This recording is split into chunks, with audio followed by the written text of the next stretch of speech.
Well, good morning, everyone. Welcome to the 2021 Monterey Bay DART Symposium. Glad you all could join us from near and far, and we look forward to a great program. My name is Josh Metz. I'm the co-founder of the Monterey Bay Drone Automation and Robotics Technology Initiative, which grew out of the Fort Ord Reuse Authority Economic Development Program in 2017.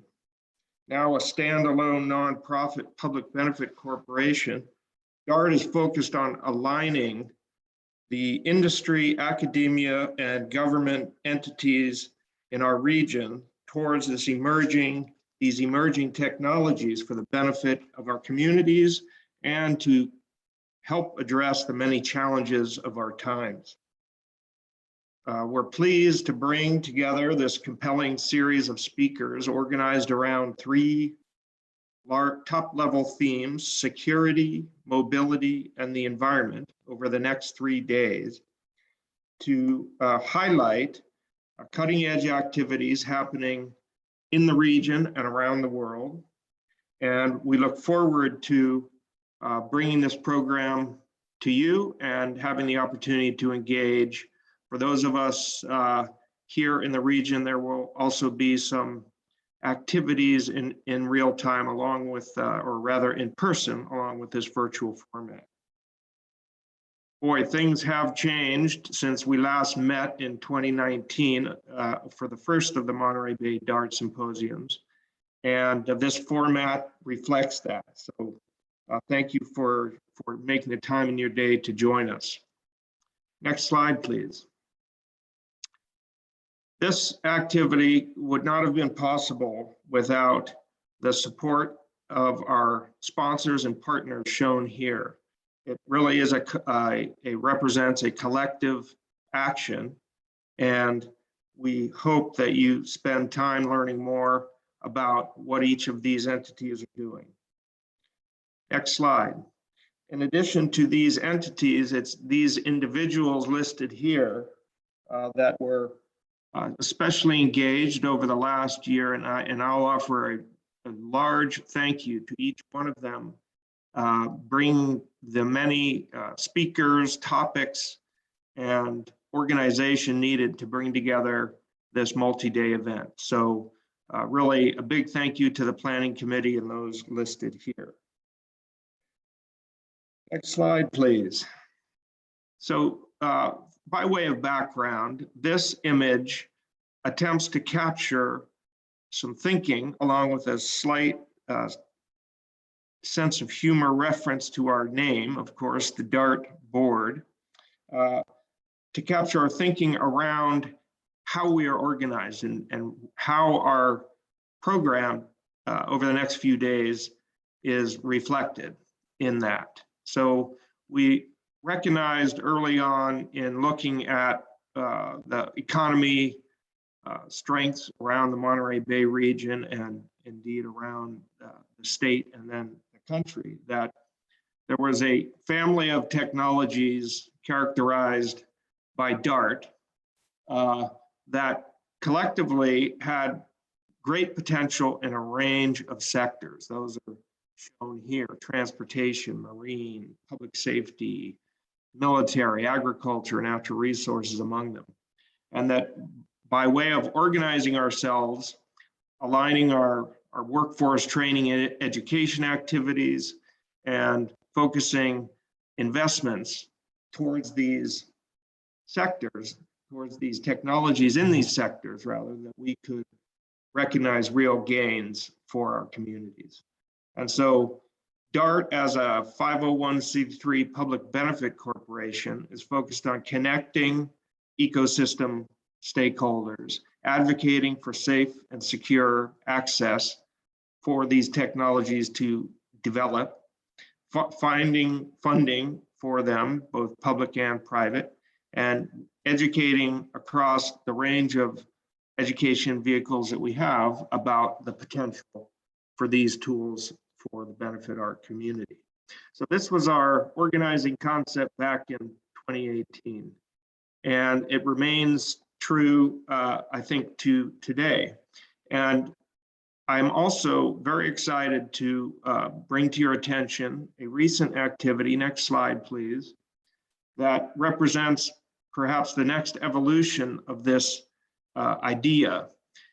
Just yesterday, there was a submission made from our region towards the Economic Development Administration's Build Back Better Regional Challenge we call Uplift Central Coast. And that was brought together through the leadership of 3 community-based economic development-focused organizations: Monterey Bay Economic Partnership, Reach Central Coast, and the Economic Development Collaborative in Ventura County. That is focused on the opportunity of aerospace and aeronautics to be a significant driver of economic recovery for our region. And so this is a very competitive program, but the common vision that's reflected in this submission is indeed one that builds on what we have got started here and really aligns the activities across multiple counties that ideally will lead to new and better economic development opportunities for the region. So we look forward to bringing you news about that as it continues to advance.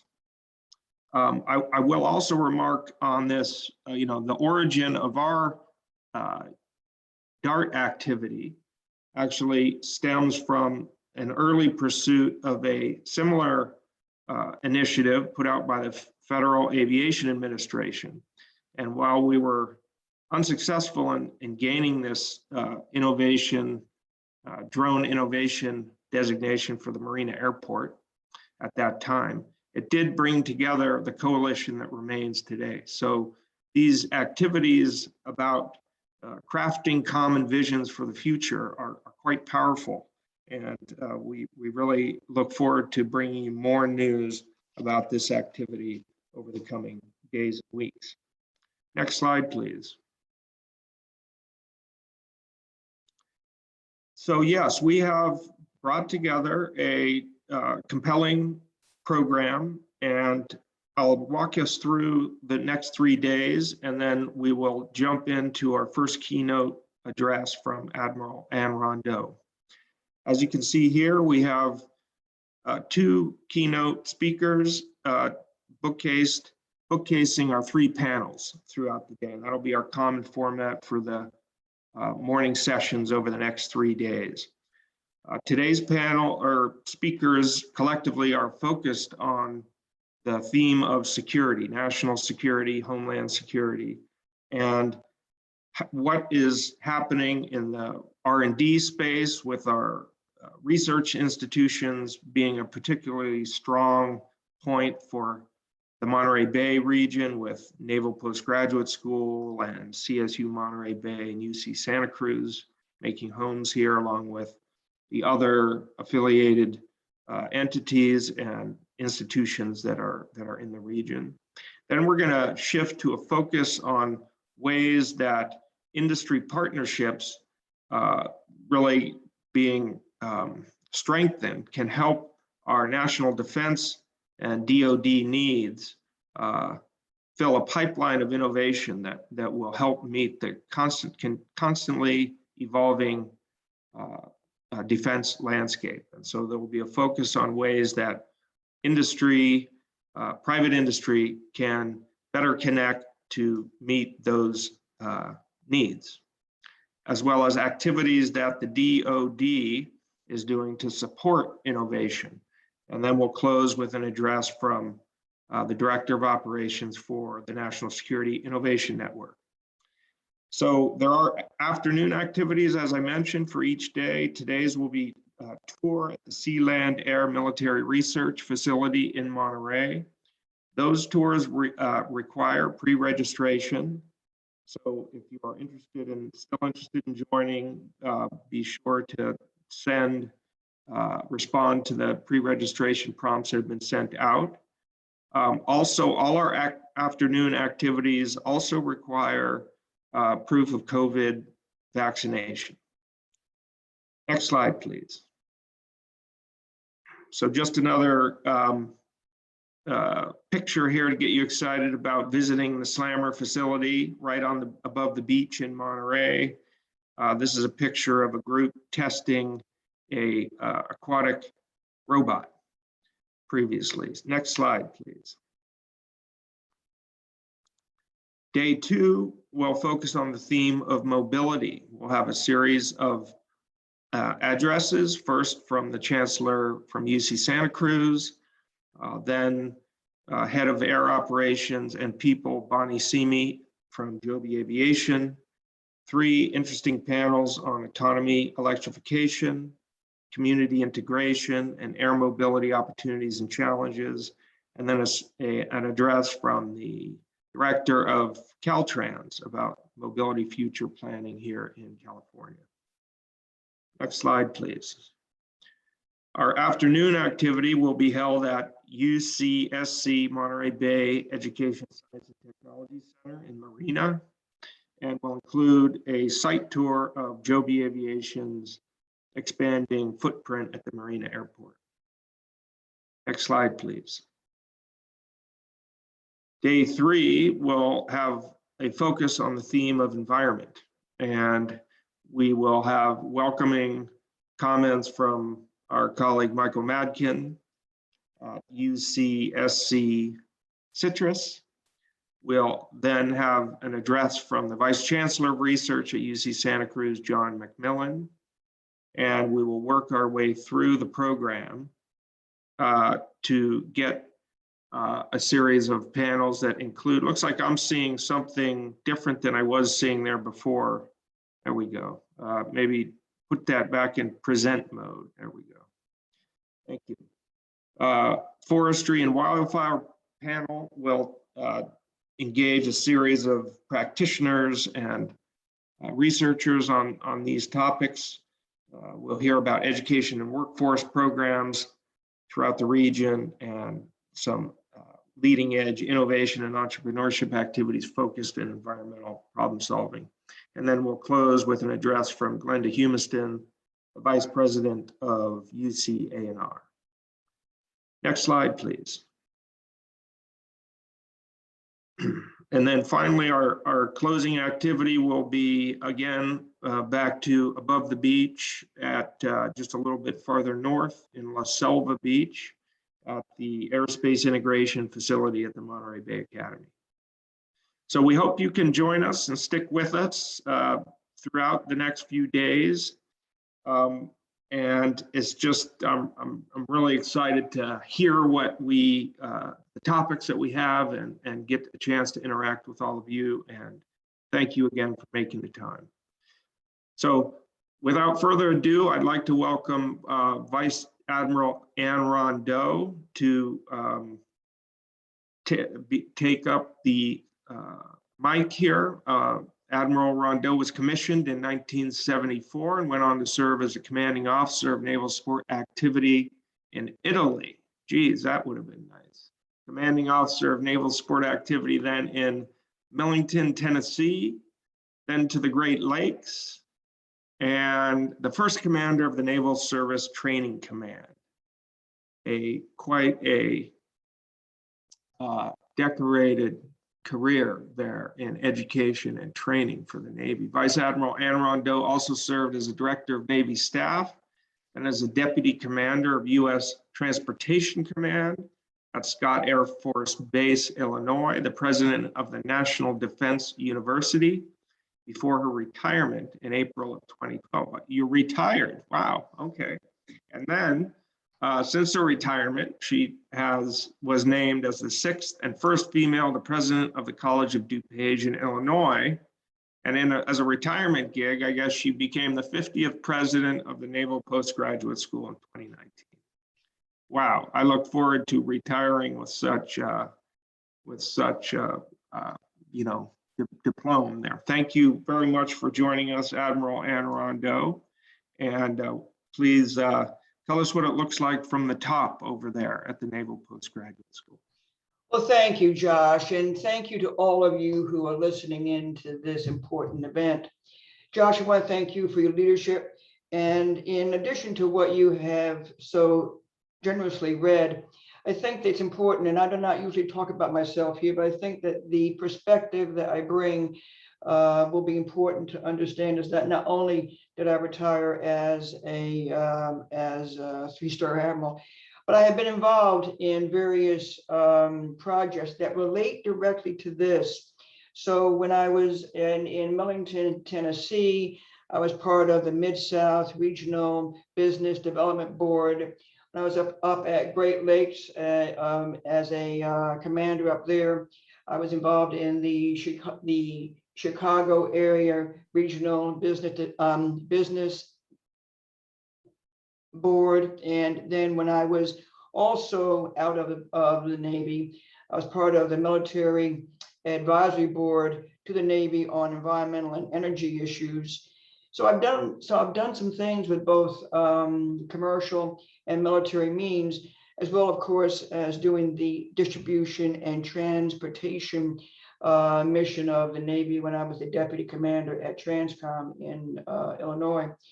I say all that to you not to boast, but to tell you how integrated our lives are in this notion of unmanned systems and of technology and science in the world today. And that's where I want to start, is with this overarching theme. We've got three different parts of this DART Symposium: security, mobility, and the environment. All three have integration points. All three have intersections.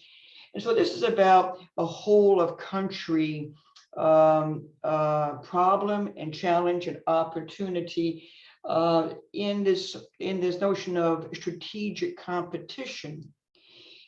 The entire world is after these kinds of questions. And if anything happened in the American age, it was that the world was uplifted with prosperity. And that made things accessible to individuals and to companies and to countries. That's really important. So part of my job here as the president of Naval Postgraduate School, but mindful of all the other things that I've had the opportunity to learn and in which to participate and to contribute, I now am at a point of looking at what are the Navy's priorities.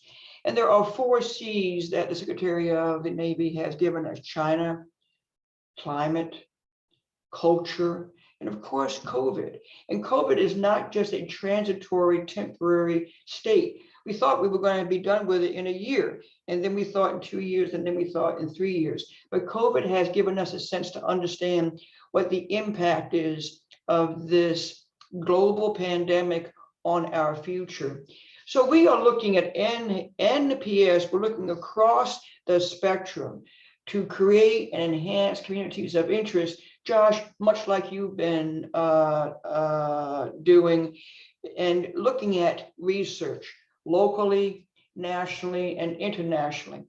I am particularly proud of the fact that NPS is in partnership with the many parts of the Monterey Bay and the peninsula in doing things together with MBARI, with Stanford, with and the Hopkins Institute, with certainly our friends at UC Santa Cruz and CSU Monterey. These are all people that we know and with whom we are doing some great collaborations. So these panels actually reflect this effort as some of NPS's finest, joined with the academic researchers and entrepreneurs, our students from all over California, to share knowledge that is real, that is practical, and not just about concepts, but about application. And to me, our national security challenges, we need us to meet our technological and business challenges. So there's a panel here that will start about national security. I think it's very cool that we're bookending this. So we have NPS and the federal government and the military, DOD, on the front end, and at noon we have the National Security Innovation Network on the back end of this notion about national security and innovation. And there are challenges in this space, the challenges of acquisition, of laws that are both state and then federal laws, and of this urge towards action, but that makes sense and that's valuable. So we have a lot of things that we are trying to do. So let me start off with some slides about NPS, and then I want to move then to some other things. But before I do, I'm the president of a university, so it would not be a surprise to you that I also want to think about the fact of what do we know ourselves and what are we sharing about knowledge? And one of the important things I would say is, what are we reading? So I can remember I'm not a science fiction reader by nature. I am a reader of history by nature and the applications of history to the future. I remember reading Isaac Asimov a lot as a younger person. And one of the series of short stories that really is important to understand in context is I, Robot. What's interesting about I, Robot goes to the DART board, Josh, that you showed us, because in just before the Chewy Center of the DART board, you're talking about education, workforce development, and the human aspects of what technology needs to understand. So it starts with me with I, Robot, where we personalize robots. I mean, some of the robots have got the idiosyncrasies of complex human beings, and they can be humorous and serious. And it was an interesting series of short stories to read. Then we, of course, we come full circle to the kill chain and how emerging technologies either threaten or enhance military dominance in some fashion. But the book that I read about a year and a half ago when I began this journey was Human Compatible, about artificial intelligence and the problem of control. There's vast amounts of literature.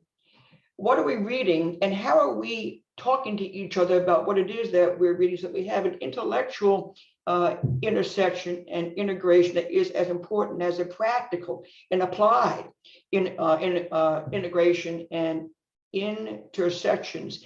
I think that collective genius of all of us coming together and having these kinds of symposia are really important. So I would suggest that, and I have an obligation to suggest that the world is broad about how it's thinking about these things. And as we neck down to what would apply here, and to Josh's point about really optimizing and leveraging this region, not only for the Fort Ord reuse, but for all of the extraordinary assets here, how do we come together to understand the space? So let's go ahead, Josh, with the slides. And we'll go for the Josh or Doug. Let's start with the slides. Let's go on to the next one. So I want to show you the mission. This mission is defined in law. And so I don't need to read the words, and you can certainly read those. But the law says that this is what we will do. This is Title 10 law. So we have guidance in law as to what our mission is. It gives us focus, it gives us coherence, it gives us rationale. And this is also what brings in our federal tax dollars to these parts of our mission.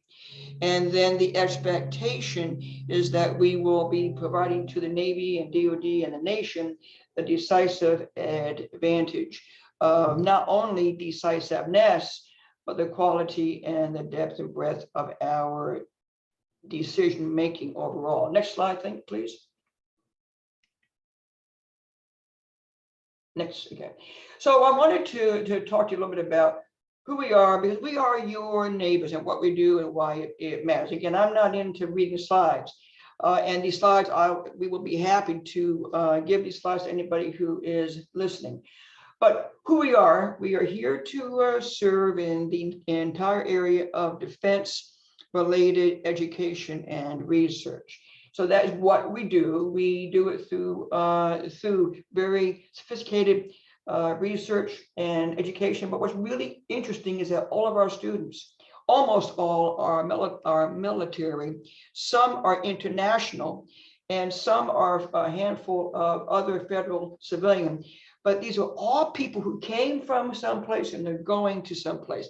They come with operational experience and they're heading out. So they're not hovering and spending 9 years on their doctorate. They are doing the work and they are producing solutions, and then they got to go out and be accountable for that work to wherever else they are going. Again, why it matters, you see there, for the decisive advantage. And we need to talk about that because for us, we talk about all domain battle space. Think about us again as an integrated set of intersections as we go about our business. All domain battle space in the 21st century is us. The civilian sector is no longer going to be segmented from any kind of battle lines. We've had many times of war where certainly towns and civilian entities have been deeply, deeply affected. But now we can do it with and without kinetic weapons. We can do it with and without a lot of things and differently. And so the battle space of the future is different. And there are many people in my world who believe that we've been in a cyber war now for a while. So this is what we do, what we think about, and how and why it matters. Next slide, please. So we talk about science and frankly, the art. And the art of warfare is actually a whole area of sophisticated literature and practice.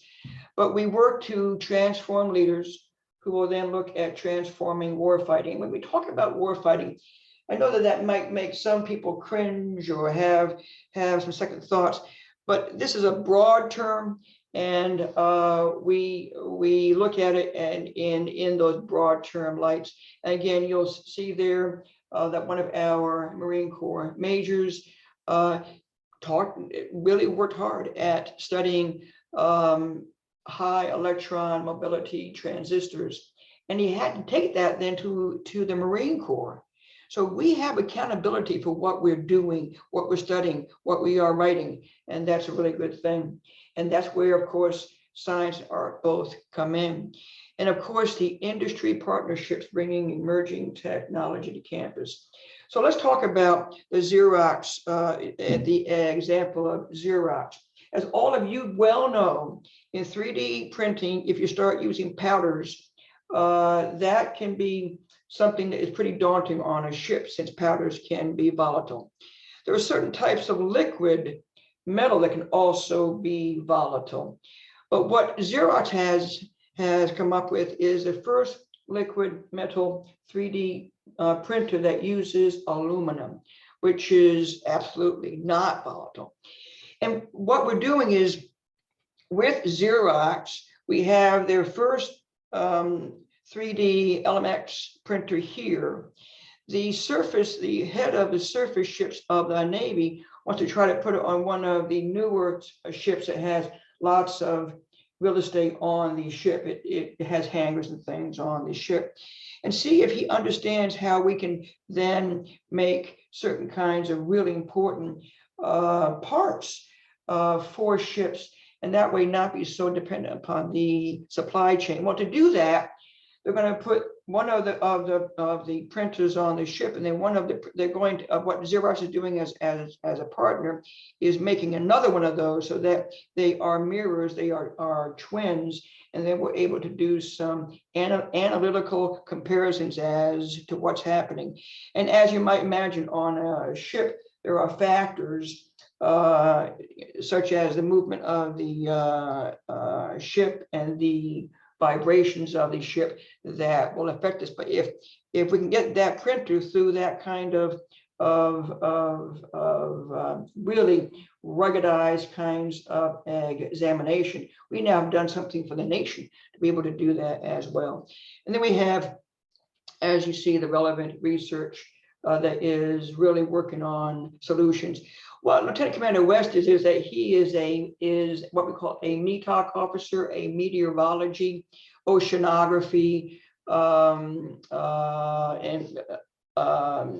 climate, and all those things that come into being a METOC officer. And he did some work, as you see there, on high energy laser weapon systems, but he received an award that is not, this talks about the Parsons Award, but he received another award as well for his work in optics. And this is really both for ocean and for space, and how to do those things. So we're looking at these kinds of sciences, but we are working with industry to do that. So next slide, please. And as I said to you, our students are the catalysts. I don't need to hover over this too much, but we have about 1,500 on any given day here. We have graduations 4 times a year, and so that we're always getting an inventory and throughput with new ideas, fresh ideas that are coming out of the operational world. And then they apply their experience to the development and creation of solutions. So let's go on to the next one, please. And it's important to know that we are a place that lots of different kind of work can do. So we do work with other higher education institutions, quite a few actually, and with national labs. But here we can do this with a very exquisite security focus, defense focus, and that's our job. And so we do that pretty well. You see there our graduate programs on the right-hand side, all science and technology in this competitive environment. Go ahead, next slide, please. So let's talk a little bit about what you'll see if you're able to go over to Slammer, but other things that we're doing. So the proximity to Silicon Valley is of course famous for us. The federal government is really hard to work with.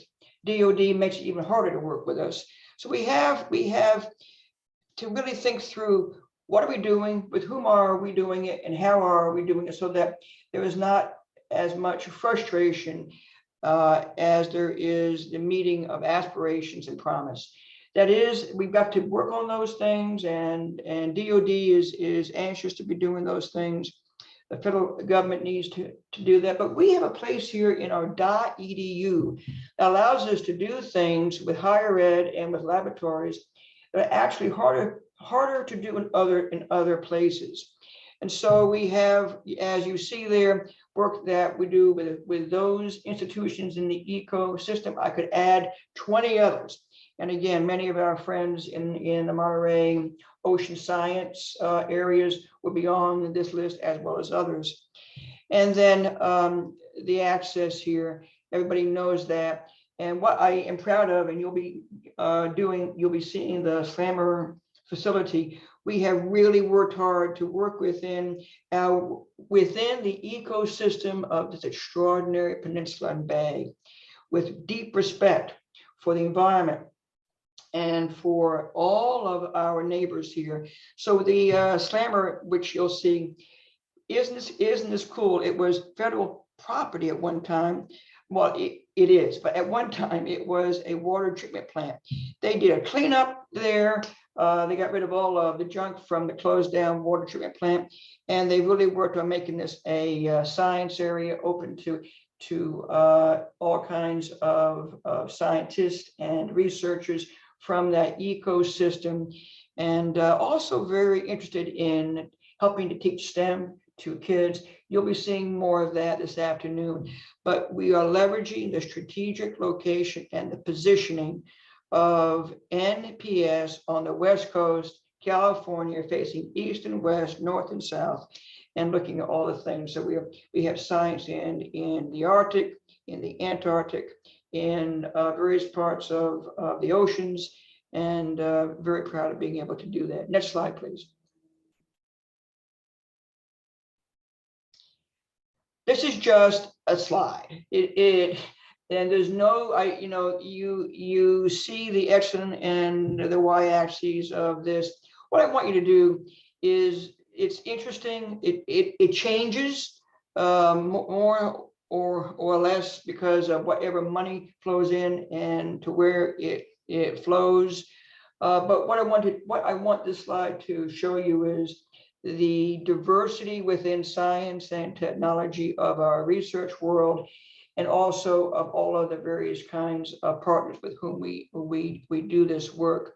And though you don't see industry here per se on this particular slide, this is reimbursable through other means and mostly government. But what's important is the Navy components are about half of this research. Everybody else comes from other government agencies, and the unmanned systems loom large throughout. So I could draw a thread through all of these horizontally and come up with unmanned systems in almost every single space. So that's what I think that's important for all of our viewers here to understand. Okay, next slide, please. So we talk about this a lot. So what's important here, there's a lot of acronyms.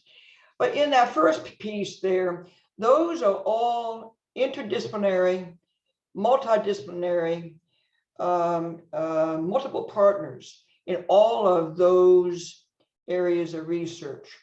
So you heard about SLAMR. We have GIFRITS, which is 4 times a year that Dr. Bittner had begun and is now going strong under Mike Richardson.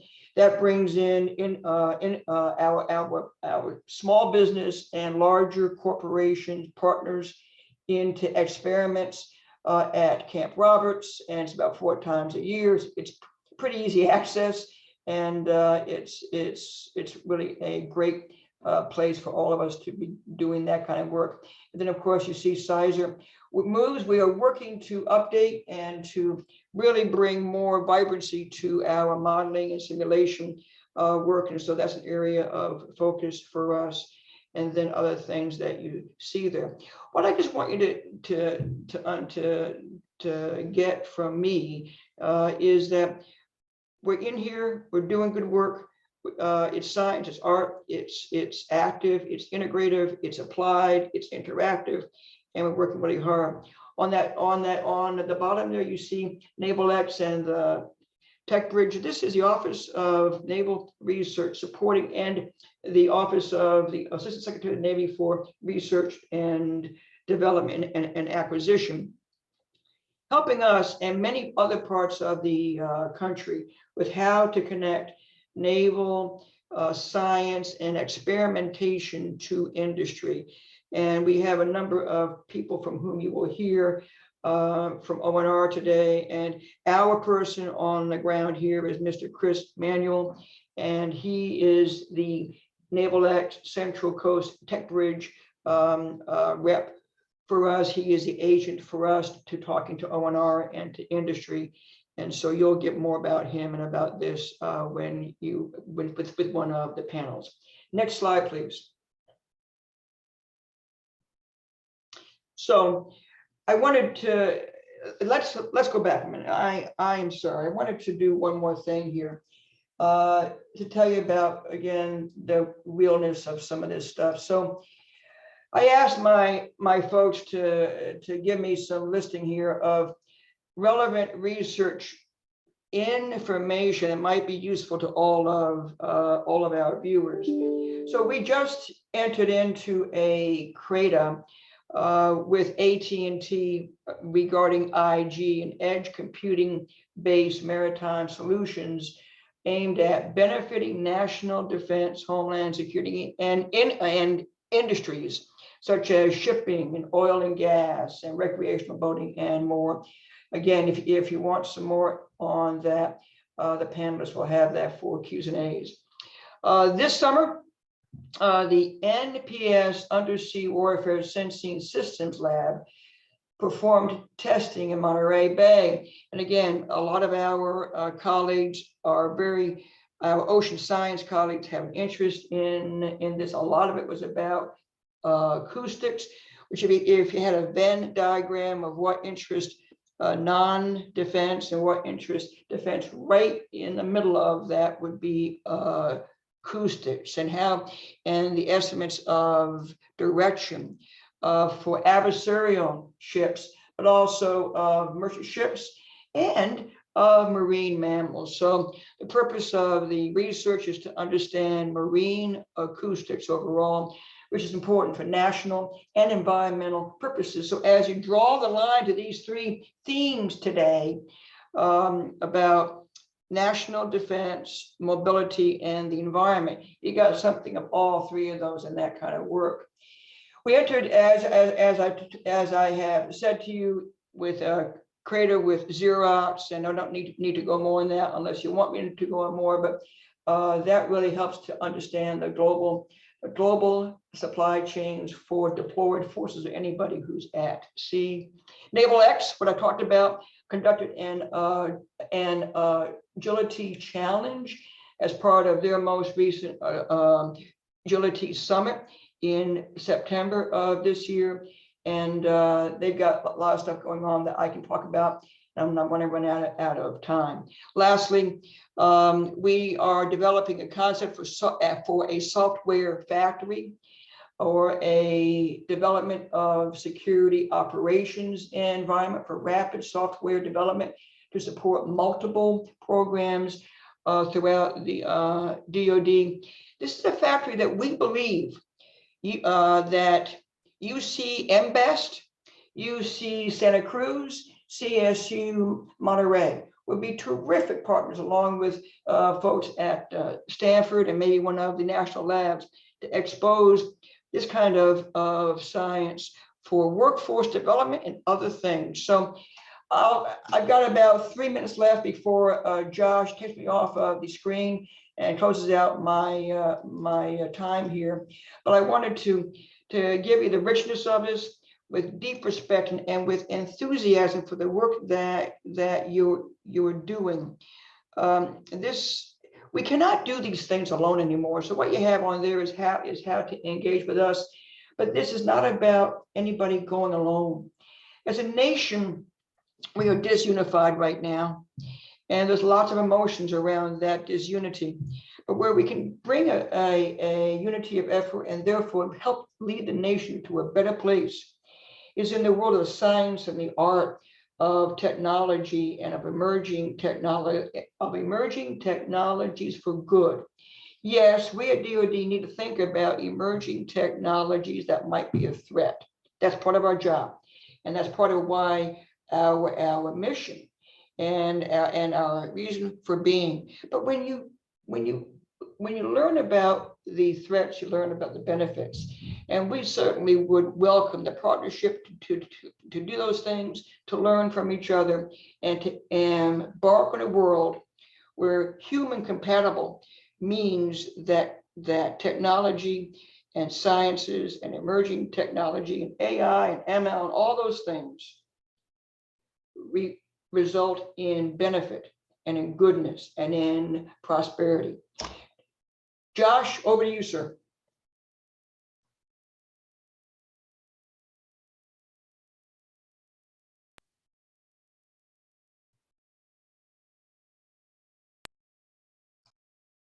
And Josh, we'll ask you to take over. Excellent. Okay. Thank you, Admiral. That was fabulous. I think it assets that NPS maintains and is providing for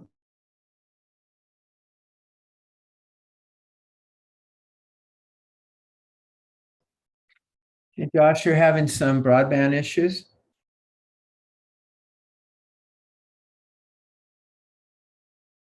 needs for private in that realm, I think, is proving itself out particularly with the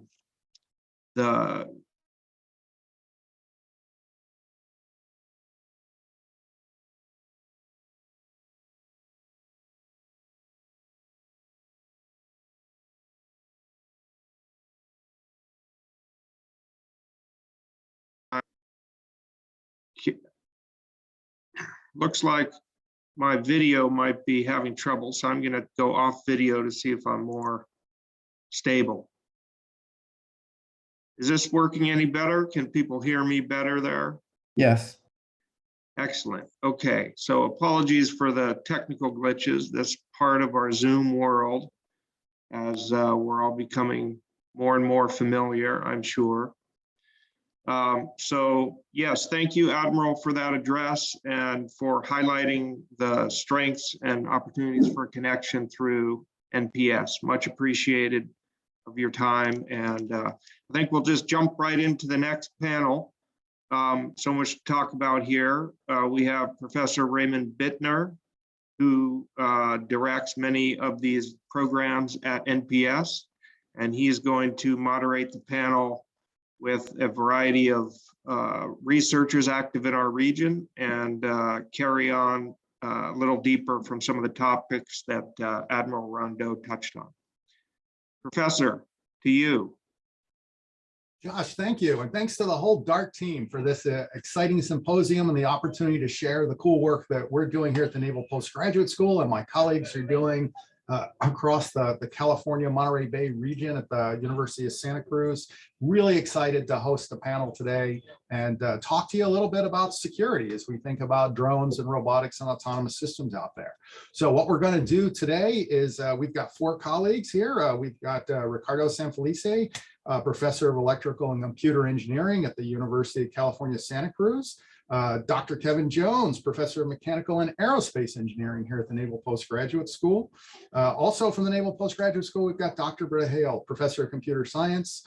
And coming back to us from UC Santa Cruz again, we'll have Alvaro Cardenas talking to us about his work. And the way we're going to run the panel is I'll do a brief introduction of some of the work I'm doing, real brief. We'll keep my work to the end. Each panelist will then identify themselves a little more deeply for you. There is, by the way, on the DART website, a nice brief blurb of everybody's background and history for anybody that wants to see it. And so they'll talk about their work. And then at the end of that, we hope to rough it up a bit with the audience and have some good questions. And let's explore this subject.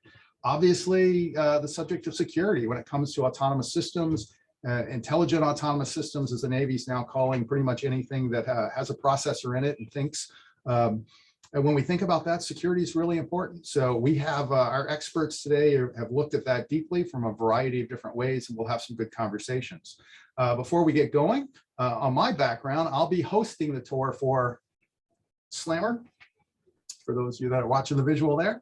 And you'll be able to come out to the lab and kind of see what we've started to do. And we're still at the early stages of repurposing a wastewater treatment plant into a modern robotics test facility. We're really excited about that. We're just getting our 5G capability, so we'll be able to employ all those technologies that need low latency, high bandwidth, and it's going to be a lot of fun out there. I think we're going to enjoy that. I did put in the chat the links to the organizations the Admiral talked about earlier that at one time I've been part of. So the thing about Cruiser and GIFX and Slammer is they are all free. You can sign up and join, get information, follow the blog, look at the websites. They are all intended to enable collaboration with industry and academic partners. So they are designed to be easy engagement with the government. GIFX might just be the easiest way anyone can work with the government and a company. In fact, if you go all the way back to the original Predator aircraft, we've been involved with robotics back in those days. And if you come through the first 4 or 5 aircraft that the FAA actually approved for flight in civilian airspace, they were all veterans of our GIFX program with the Naval Postgraduate School. And if you look recently, just this week in the news, down in San Luis Obispo County, White Fox counter drone systems just announced that they had closed the deal selling their system to folks out in South Korea, and they got their first work long before they got round A funding. They were working with us out in the field at GIFX. So we've got good ways to work with you. Feel free to look at those links. I did throw in one special link for the DART customers or DART Symposium participants today. The Naval Postgraduate School has a contract vehicle in place that makes it possible for any commercial company to work through a already pre-approved prime contractor to get funding from any organization in the government that wants to work with you on a project without going through the normal federal government process. So that's a really big deal. The link to the document that describes it's there. If you're a commercial company or a government lab and you're working with the government and they want to do something with you, but they say the contracting's too hard, you should share that link with them and tell them to give us a call. Because if it makes sense, there's a much faster, easier way for folks in the government to work with you. And we are excited to be able to share that with commercial partners as we try to accelerate the engagement between government and industry to address the whole of nation problems and challenges that the Admiral mentioned. So with that, we're going to move on to our panelists. And again, each one will introduce themselves. They'll talk about their work. We'll move on to the next panelist. And at the end, we've got some questions in mind, but we're going to give you guys a chance to jump in first. So Ricardo, if you want to take it away, sir, you're up first. Absolutely. Thank you, Raymond. And thanks for the organizers of this symposium. It's really great to see you all. I wish it was in person. I have a few slides, if that's okay with you. I will tell a little bit about the work that I do in collaboration with some of my colleagues.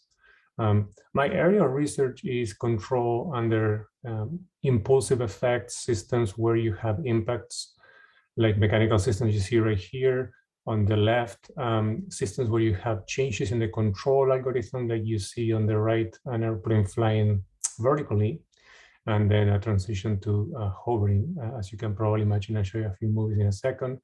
Circuits is something that I'm very interested in because there is changes, dramatic changes in the dynamics when the transistors are turned on and off.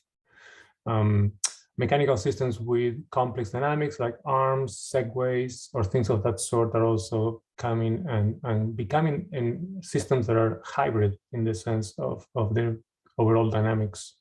Here are some of the movies that I wanted to show you. On the left, you see this mechanical system with impacts. This is a juggling apparatus, and we can understand the dynamics of these systems for this simple problem, but this expands to walking robots as well, and other nonlinear effects. On the top right, you see predictive control, where there is one of our students throwing projectiles to a drone that is flying our motion capture system, and the drone is making decisions based on where the projectile is and maybe where the impact is going to occur. What happens here is that there is a camera that tells you essentially where the projectile is and where the vehicle is, and there's a computer that sends information back to the robot. And as you see right here in the next part of the animation, the robot moves because there might be a threat.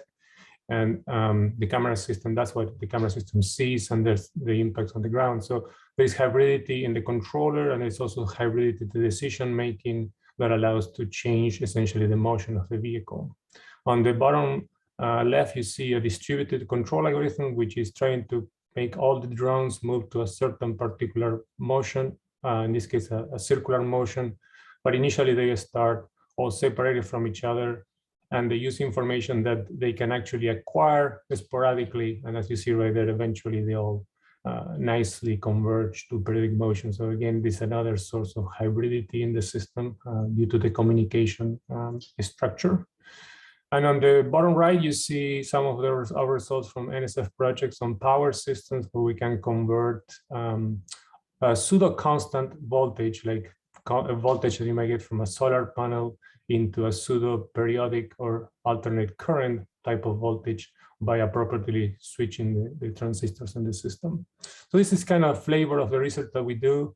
We have a number of projects that relate to autonomy, in particular self-driving vehicles and UAVs in the national airspace. It's a collaboration with the University of Arizona under the CPS program at NSF, where we are trying to understand how to cope with the computational limitations of the systems on board, which is always there. We don't have infinite power, even though we would like to, but that's not available.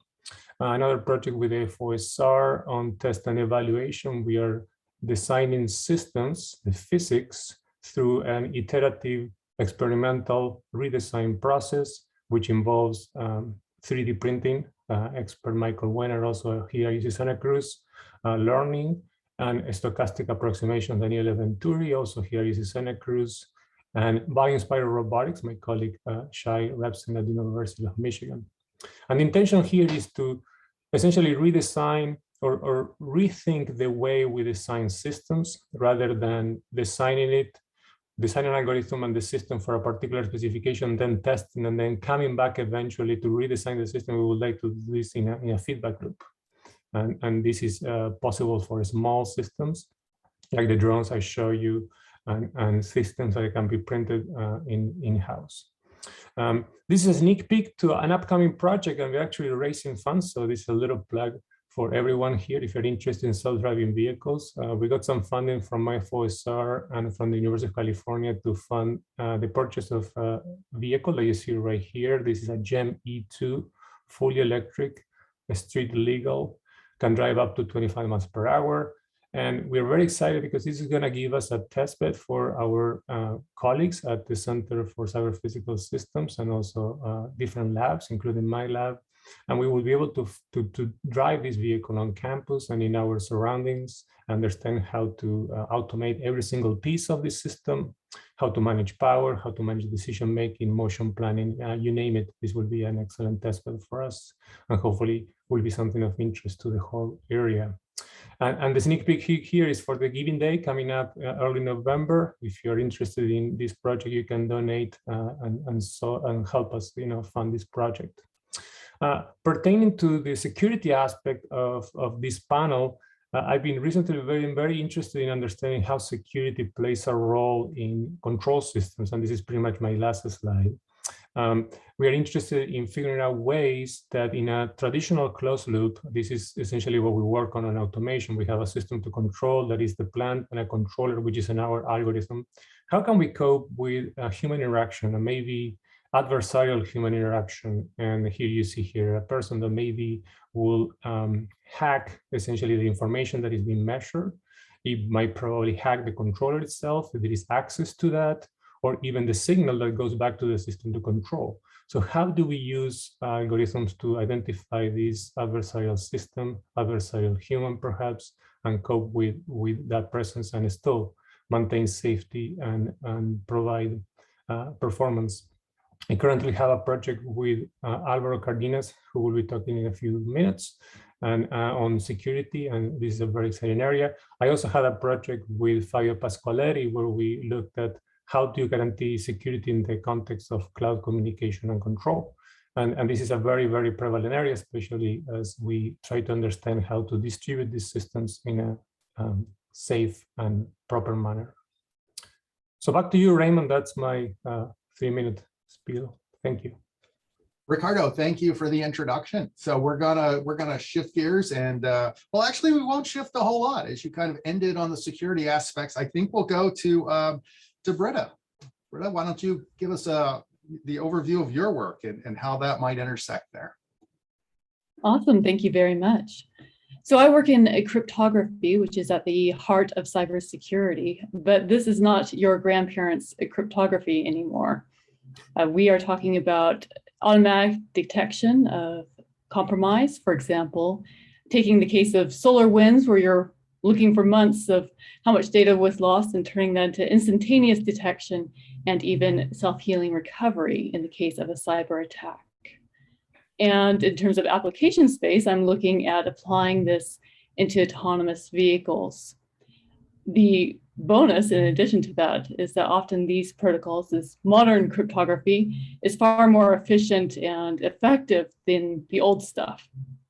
For example, if you were to take as an analogy, a modern smartphone app that has amazing capabilities and try to use it in an old Nokia phone, it's not going to work very well. And in the same way, many people are designing amazing features for autonomous devices, but if you use old security, it's all going to break down. So what I'm looking for and driving with my group is to modernize the security that we're using so it is customizable to the very needs and features that are being designed in right now for autonomous vehicles. In addition to that, I'm also working on post-quantum cryptography. and applications inside of a machine learning, for example, with privacy preserving protocols and security of those types of machine learning systems, and also with counter unmanned systems and the variety of spaces we can get into there, which are far beyond current capabilities once we start leveraging cyber attacks.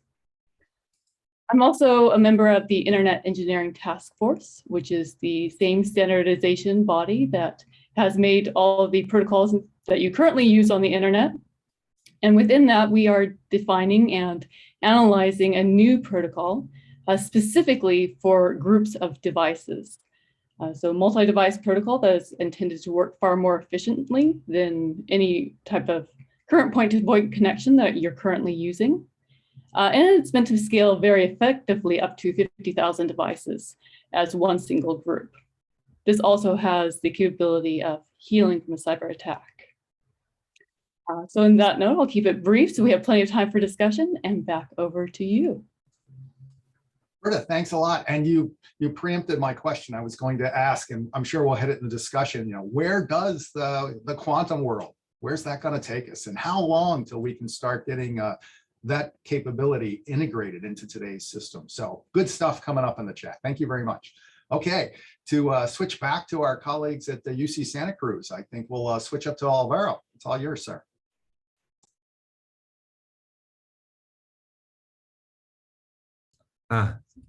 Thank you for the introduction. And yeah, I have also a few slides to show, 3 slides. Let me see where they are.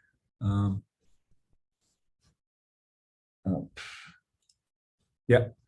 Okay, so yeah, well, thank you for the invitation to participate in this panel.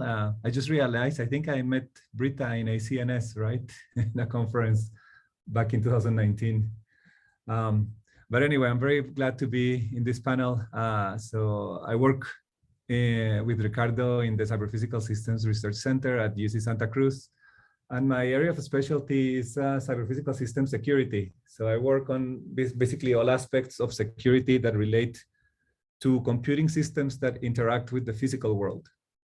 So yeah, so our research has been sponsored by various agencies in the US and also private companies. And my areas of research are, yes, IoT security, which are basically your smart devices, the security of SCADA systems, and in particular the power grid. That's an area I have been spending more and more time, given some contacts in the power industry that we got access to their networks. So we're analyzing the security of their systems nowadays. And of course, of more interest for this panel and this conference, the security of autonomous vehicles. So yeah, why autonomous vehicles or in general cyber-physical systems? So control systems have evolved from being a purely analog control device or analog control to basically being a computer system interacting with the physical world. So the modern car is basically a computer with wheels, and similarly for autonomous vehicle drones or aerial vehicles. And yeah, so we've been working in several aspects of security for these devices. One of the areas that I've been particularly spending a lot of attention is developing what we call a reference monitor to detect potential misbehavior or attacks within these systems. If, for example, someone is trying to inject a fake GPS signal, or if they're trying to inject yeah, like malicious control commands. So we developed and implemented a couple of reference monitors in a real drone, an Intel drone, and in an autonomous vehicle. We built that sort of like model the physical evolution of this system. So we know the physics of these systems and how they're supposed to work. And we know that, for example, when we send a control action, we should expect, we know what a possible response should be. And if we don't see that response, we start becoming more suspicious. And over time, we sort of like raise an alert. And so yeah, this is just an example of some of the things we've been doing and how we implement it in the flight stack, for example, of the drones. We put it, basically, the reference monitor is interfacing just before the actuation to the outputs is sent to the actuators, basically the rotors. So yeah, this is like the most relevant publication we had is in Unix security last year, in a paper called Savior, Securing Autonomous Vehicles with Robust Physical Invariants. And just to give you a quick overview, the final slide. So yeah, we have a short demo of this in practice. So we are, right now, my student was joining SSHing into the autonomous vehicle, which is, as we know, is now a computer, and is using, the vehicle is using ROS, the robot operating system, to run the lane following and collision avoidance detection. So here we're running the lane following detection. So it is following the lane and making turns appropriately. And on the right-hand side, we see the anomalies. And on the top left-hand side, we see when we inject a false signal. So basically the computer, the car goes off track and the alert system goes basically haywire. And yeah, with that, I'll be happy to pass the baton to the next speaker, and looking forward to the conversation. Great, thanks, Eller. All right, Dr. Kevin Jones, back to our Naval Postgraduate School for the wrap up here. Hi, thanks, Ray. So my name is Kevin Jones. I'm a research associate professor here in the Department of Mechanical and Aerospace Engineering. And for about the last close to 20 years now, I've been working on UAVs of one form or another, with most of our experimentation happening down at Camp Roberts with the experiments that Ray and others have established over the years, JIPX and the predecessors of that. And we actually gave a talk at DART, about 2 years ago, covering some of the projects we've been doing. The two groups that I work with the most these days are the Arsenal Lab, the Advanced Robotics Systems Engineering Lab. And we do a lot of research with swarms. So we were actually kind of, I would say, the lead for the Navy. We actually went through a period when we had to start getting approval to operate any unmanned system from NavAir. And I think we were pretty much the first to try to do multiple aircraft controlled from one GCS. And at the time we asked for permission, they said, no, it's not possible. And we said, yeah, we're already doing it. And we slowly got them to understand that what was actually feasible. And eventually at the end of that project, we were up to 50 UAVs controlled by a single person. So that's been kind of an interesting project.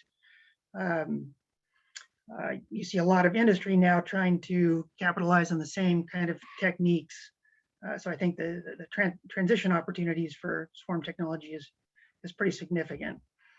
We've now taken that into heterogeneous multi-domain aspects. So we have flying vehicles that actually work together with ground vehicles, trying to move to surface vehicles as well. But at the moment, we don't own any airspace over water. So it's challenging for us to do the collaboration between air and surface vehicles at the moment. The other project that I have been working on quite a bit that I think also has some interest here, that my background actually is a picture of it. I don't know if you can make it out, but there's a quadcopter flying in the background. And if you zoom way in, you can see that it has a tether hanging out of the bottom of it. So it's an interesting project. It's an aquatic quadcopter that's meant to fly out over water, land, and then the tether lets us drop sensors at some depth into whatever body of water we're over. So for the Navy, that's kind of an interesting concept. We can do some underwater sensing with vehicles that have air mobility in an autonomous fashion. So anyway, those are two of the projects I've been working on. I'm interested in pretty much every new autonomous system that we can somehow bring into the Navy to solve problems. So that's about all I've got. I'll hand it back off to Ray here. All right, thank you, Kevin. And I can attest to Kevin's love for almost anything robotic. In fact, at one point, I recall there was a house fire because of the early batteries that Kevin was charging to support some of the systems. So very much into it. All right, ladies and gentlemen, we want your questions. Pop your questions into the chat. I can't see the rest of the audience, but the hosts are welcome to interrupt if you've got a question to add in. But I'll kind of kick it off kind of up front for our panelists. We've talked about security. So realistically, what would be the security concern that would be most concerning to you as an expert in the area? And maybe we'll start off with Ricardo. Why don't you let us know what you think your biggest concern in the arena of drone security might be? Aerial, ground robotics, whatever you are concerned with. Yeah, Raymond, I would be happy to take the question. One of the things that concerns me the most, and as I said, we're working on a number of autonomous problems, but on self-driving vehicles, that is what concerns me the most. Security for those type of systems. You're going to have vehicles autonomously navigating at high speeds, and the effect of a small attack on a system of that sort is going to be probably very, very important to assess, because a small change, we know from control systems, we know that a small change in the evolution of a system could generate large deviations. So you need fast reaction, you need fast mitigation of an attack, right? And you need to also know where the attack is going to come from. And there are so many doors for those type of systems to have attacks. It could be something that is passive in the infrastructure where the system navigates, or something that is active on board the vehicle, right? Maybe a passenger, right? We don't know where it's coming from. And once we leave all these open to only autonomous actions, that's going to be very, very critical, because lives will be at stake. No, awesome. And I think that's one of the areas that's very visible to the public too, as we see more and more automation pushed out into the self-driving cars. So Dr. Jones, so go back to you, Kevin. You talked about swarming UAVs, and your team flew way back in 2015, flew 50 autonomous things. So what about security when we're talking about dozens and hundreds of autonomous vehicles flying through our skies, which sounds like it's not very far off? So do you have any particular security concerns there? Yeah, well, that brings up, I guess, an interesting topic. When we operate in a benign environment like Camp Roberts, we've been fortunate enough to not have to worry about security too much. We're so far away from everything that we haven't even worried about encryption on the links that we use. With other projects, as we migrate into domains where security is critical, then we see all those things kind of come to the forefront. So for example, in the Aqua Quad, everything on there has to be encrypted and secured as much as we can. And I totally agree. Eventually, the levels of effort we put into security are going to, I think, become extreme, just because we've seen how aggressive the cyber warfare front is. So I don't know what to tell you. When we get into large numbers, I think that the security concerns are probably the same as self-driving vehicles. Yeah, it's definitely going to have to be a focus area for the future. So Kevin, you and Ricardo are both scaring me. Britta, can you help me out here? As the person who looks at cryptography and encryption, is the solution there for us? Are we going to be able to have small, quick, fast, secure vehicles all around us? I definitely believe it's possible. This is not a doomsday speech, so we're in good shape there. However, there is a caveat, and that is that we're building in now that potential. If we wait and use traditional approaches for unmanned vehicles, as we've seen in drones historically, commercial off-the-shelf devices, or as we've seen on DoD side with link encryptors, just traditional methods, I would say, those will not scale well. They will not be interoperable very well. And the way that they work is that if there's a cyber attack of any variety, you've pretty much lost everything that has happened on the device or in communication, and you may as well have all of those devices hijacked and used against you. So that's not a great situation. If we start building it in now, we actually do have capabilities that prevent this. Essentially, the functions are more agile. They can handle multi-devices. They can reject connections, not simply via refusal, but on the cryptographic, on the security layer. So there are really things that are being built right now and adapted, but it's on us to design those in as we go. When we say that we want a feature, we need to be testing it alongside development. That's classic DevSecOps, really, that we should be doing security and development simultaneously. And can you just explain that, just in case some of the audience members, DevSecOps is a pretty common term in our world. I'm not sure that everybody in the DART community is familiar with that. Could you just give us a quick description of that, please? Certainly. So there's various ways of interpreting the acronym. I'll use my own interpretation. So gotta take it or leave it. And basically it says, take the developer, the security expert, and the operator and put them together and have them figure it out. Now, the technical version that's used in software development is slightly different, but that's the heart of it, that we're talking about the user needs, we're talking about security, and we're talking about the development simultaneously versus doing one and then the other. Yeah, I think we used to always talk about it's much better to bake security in than to try to layer it on afterwards. And it sounds like DevSecOps is a philosophy to bake in security from the beginning, which is really important for those any small business developers that are out there. If you're going to work in the government or even in the private space for things like self-driving cars, it's not too early to start on, it's never too early to start on security, because if you don't have it, at the end of the day, the government either isn't going to allow it or won't fund it if you're looking for funding there. So yeah, keep that in mind for us as we go. Let's see. Kind of looking at that, we've got a question. So why do local businesses and agencies turn to cyber physical security assessments, or who do they turn to? There are groups that can do that. I will mention that we talked earlier about GIFIX, which again is up in the links that I put up there. One of the advantages of the joint interagency field experimentation events that are done quarterly at Camp Roberts is if your company brings the technology out, the government pays for a cybersecurity assessment of your system. As Dr. Jones mentioned there, Kevin talked about the fact that we're in the middle of nowhere, but we are still required to do basic cybersecurity things. So we will look at both the ones and zeros, if you will, the code with you, and we'll look at the electromagnetic spectrum as well to see how your system is. So I think that was Christina that put that question in. So that's my answer on that, but let's shift it up a little bit. If we go back to Alvaro, how do you guys deal with security in a university environment? Do you have external requirements, or do you set them yourselves based on your own expertise?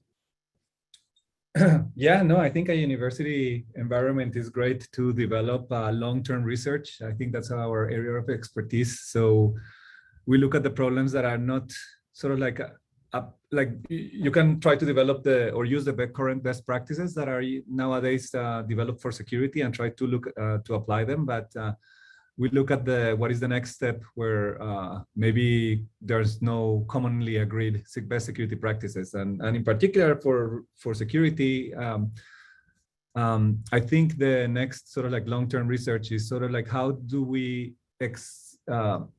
expand the control with or integrate better control and security. I think for the most part, these are two fields that work separately and they don't talk to each other very much. And I think in the university is a perfect example. So like, for example, me collaborating with Ricardo or things like that, where we like have expertise like in security, and then we say, okay, so how, like the expert in control. So what are the things that you guys know how to protect? So you know about, you could really protect things against external perturbations or wind or known things. So now how can we extend this type of assessments and certifications to include sort of like malicious perturbations done by an adversary, right? So extend so in control systems, there's like a lot of work on safety and reliability. Now, I guess our work is trying to say, how can we extend that to a resilience for security? So, yeah. I think you're on mute. Dealing with aircraft going over here. Hey, so we got a question in chat. How do universities facilitate commercializing your useful research? So that's a good one. We'll let Ricardo go first just to give Alvaro a break. But yeah, how does University of Santa Cruz deal with commercializing useful research outcomes? How do you guys do that?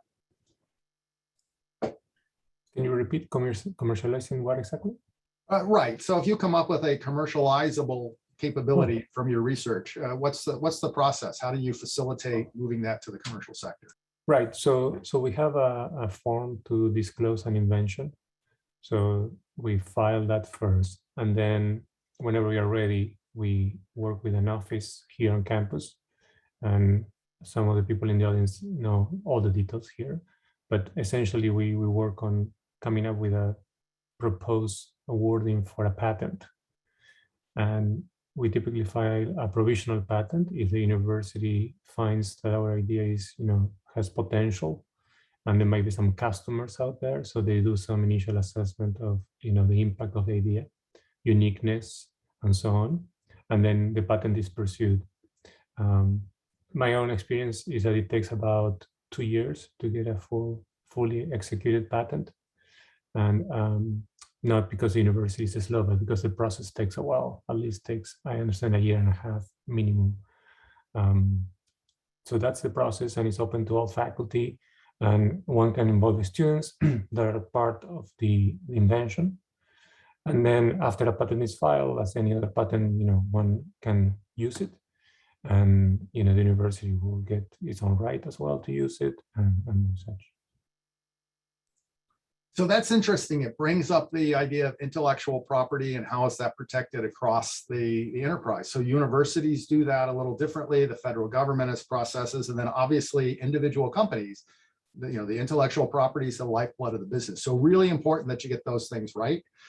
There are a variety. So I know most universities, including the Naval Postgraduate School, for patents that it has access to, there's usually a place on their websites where you can find that information. And if you're interested, you can contact the university, and they would reach to the researchers like Ricardo who have those patents. And then, that discussion and process would go. We're going to have later sessions today that'll talk about the government. And when you're dealing not just at the university level, but with the entire federal government, there's a whole set of processes that are associated with the ability to move intellectual property, technology transfer, we call it, from the government out of the government, as well as all of the many ways the small business folks that we'll talk later will share with you of how you can do studies as industry groups and move forward. And there's ways for us to do that as the government, both with other universities and with individual commercial activities as well. Oh, great. And someone put the IP commercialization office for UCSC in the chat there, so folks can grab that as well. And again, coming up later today, we've got some additional panels, and they are going to talk about how, with federal government, how you can do that and work with the Navy and our colleagues. Pretty much everything the Navy does is mirrored in some form by each of the other services. So there's actually quite a lot of opportunities for small businesses and universities to work with the federal government and help move this exciting technology forward. So I think to make sure we're on time for the next panel, that we're probably going to leave it there. If that works, Josh, we'll pass it back to you. Thank you very much to the panelists. I appreciate your insights, and hopefully the audience had some fun. Yeah, thank you, Ray, and distinguished panelists for making time in your busy schedules. I know you've got quite a bit going on there today. Really fascinating stuff. Lots of big words. I think I need to go back to college for some of that, but really, I think it just reflects, the deep technical knowledge that exists here in the Monterey Bay region and opportunities that students have to learn, study, and research with some really world-class minds on these topics, and opportunities for innovations to spin out from our region to the world. So thank you really for making the time and for facilitating a good conversation there, Ray. So the last question there was a bit of a setup, of course, for the next panel, which will focus on, specifically what's happening with the Central Coast Tech Bridge and the activity of the Naval X team to increase pathways for private sector innovators to connect with the DoD mission. And so the panelists there were shown on that slide that was just up. It looks like we're still looking to get Whitney Tallarico into the room. I'm here. Oh, great. Okay. Oh, great. And there's Heather Richmond. Okay, everybody's here. All right. Excellent. Well, with that, I will pass the mic to our colleague Megan Schlesinger, who is one of the Naval X team, Tech Bridge team here. We've worked closely with Megan and her colleagues over the last year, and really looking forward to the conversation. I know you got quite a powerhouse group here. So, and I'll carry on, Megan. The mic is yours. Thanks, Josh. Hi, everyone. My name is Megan Schlesinger, and I'm currently the Deputy Director of the Central Coast Tech Bridge, anchored at the Naval Postgraduate School in Monterey, California. Just a little quick background on me. I have over 10 years of military experience as a military intelligence officer in the Army, most of that on active duty. Following my active duty time, I joined a nonprofit organization and eventually became managing director of that organization that served as a partnership intermediary, which meant that we brought industry and academic partners to both the United States Air Force Academy, as well as the Air Force Research Lab Space Vehicles Directorate for the purposes of collaborative research and development with industry and academic partners. Then following that time, I moved over to NPS, and it's great to be back on the government side.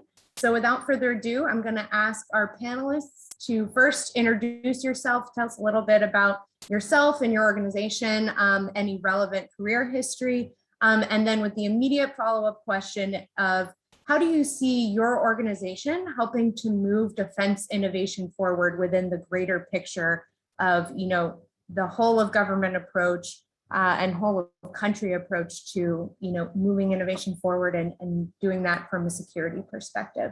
So first, I'm going to introduce Whitney Tallarico, who's the National Tech Bridge Director at Naval X. Awesome. Thanks, Megan.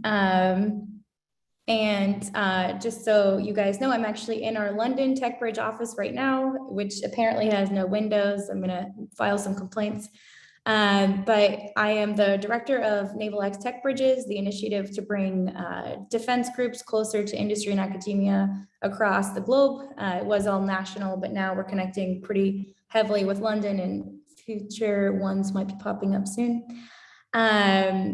My background, you said relevant ones, so I won't say 3 years of bartending or any of those lovely facts. I actually was a teacher for 3 years, a bartender for 3 years. I was a musician, but definitely the weirdest government employee that I've met in my field. But I also worked at a consulting firm on international projects in a startup in DC, trying to help people collaborate. And it's really hard.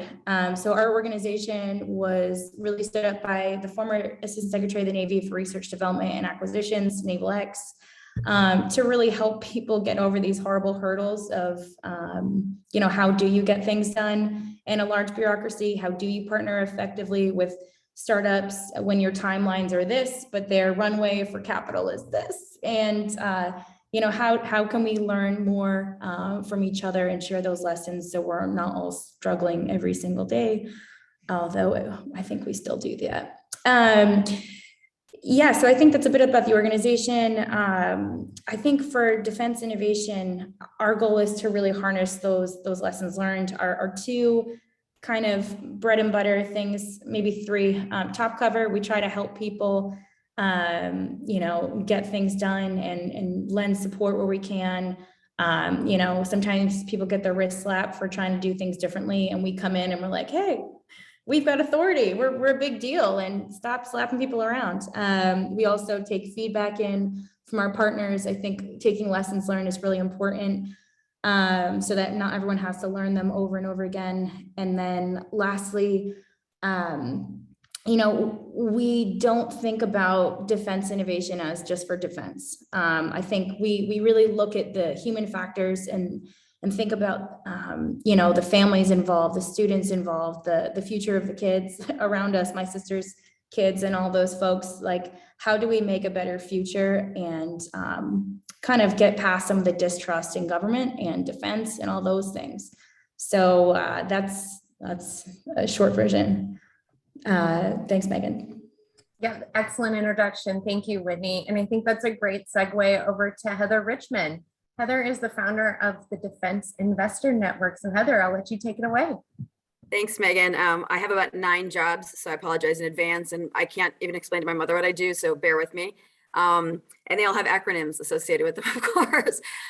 So first and foremost, it's so great to Megan, great to see you, Whitney, John. It's really great to see you guys. I love being on panels with my friends. It's a lot more fun. And I think as people here will realize, there's a bit of a mafia that kind of develops with folks inside and outside. And I think Whitney said a really important word, the word trust. And I think pretty much everything that I've been working to build on the outside is to build trust and to really make sure that the private sector and the public sector trust one another, can work together effectively.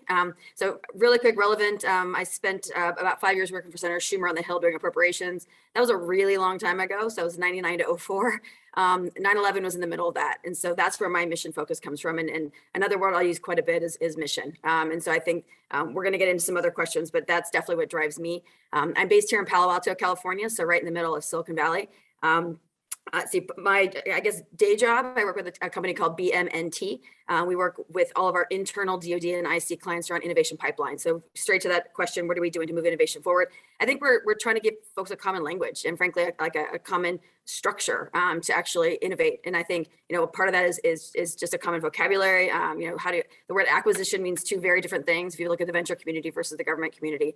So I think, you know, kind of giving folks the tools to innovate. We started something called Hacking for Defense at Stanford University about 5 years ago, and it was now a national, actually an international program. We've got universities in London, but that program is gone gangbusters. And I think the unintended benefit is we are, you know, educating the next generation of mission-focused entrepreneurs, which is awesome. So again, day job is BMT. I do run something and started something about 2.5 years ago called the Defense Investor Network. That was in response to work I was doing for Undersecretary at the time, Ellen Lord, around trusted capital. So back to that word trust. And so figuring out, you know, where foreign direct investment has infiltrated, who's been investing in which companies that are national security critical. And then making sure that, you know, we keep those companies as clean as we can. And so I think a big piece of that is vetting investors and working with investors, but vetting them in a way that that they can actually adhere to. I think part of the problem, we can get into it later, but you know, investors have a certain set of rules and they are legally mandated to maybe not disclose who, you know, has put money into their fund. And so we need to respect that, but we also need to understand where their money is coming from and what the motivations are behind that. And so the last thing that I've been developing actually is something called the Family Office Command, which is, I guess it's been kind of summed up as cap table exorcism. But for those cap tables that do have problematic capital, we can go in there and help work to fix that. So I'll stop there, but I'm very excited for this conversation today. Awesome. Thank you so much, Heather. That's really great. You cram a lot in there. It's incredible. And then finally, but definitely not last but not least, I should say, we have John Piervolakis. John is the founder of the Academic Venture Exchange, and his organization is also a partnership intermediary to the Naval Postgraduate School. So welcome, John. Please tell us a little bit about yourself and your organization.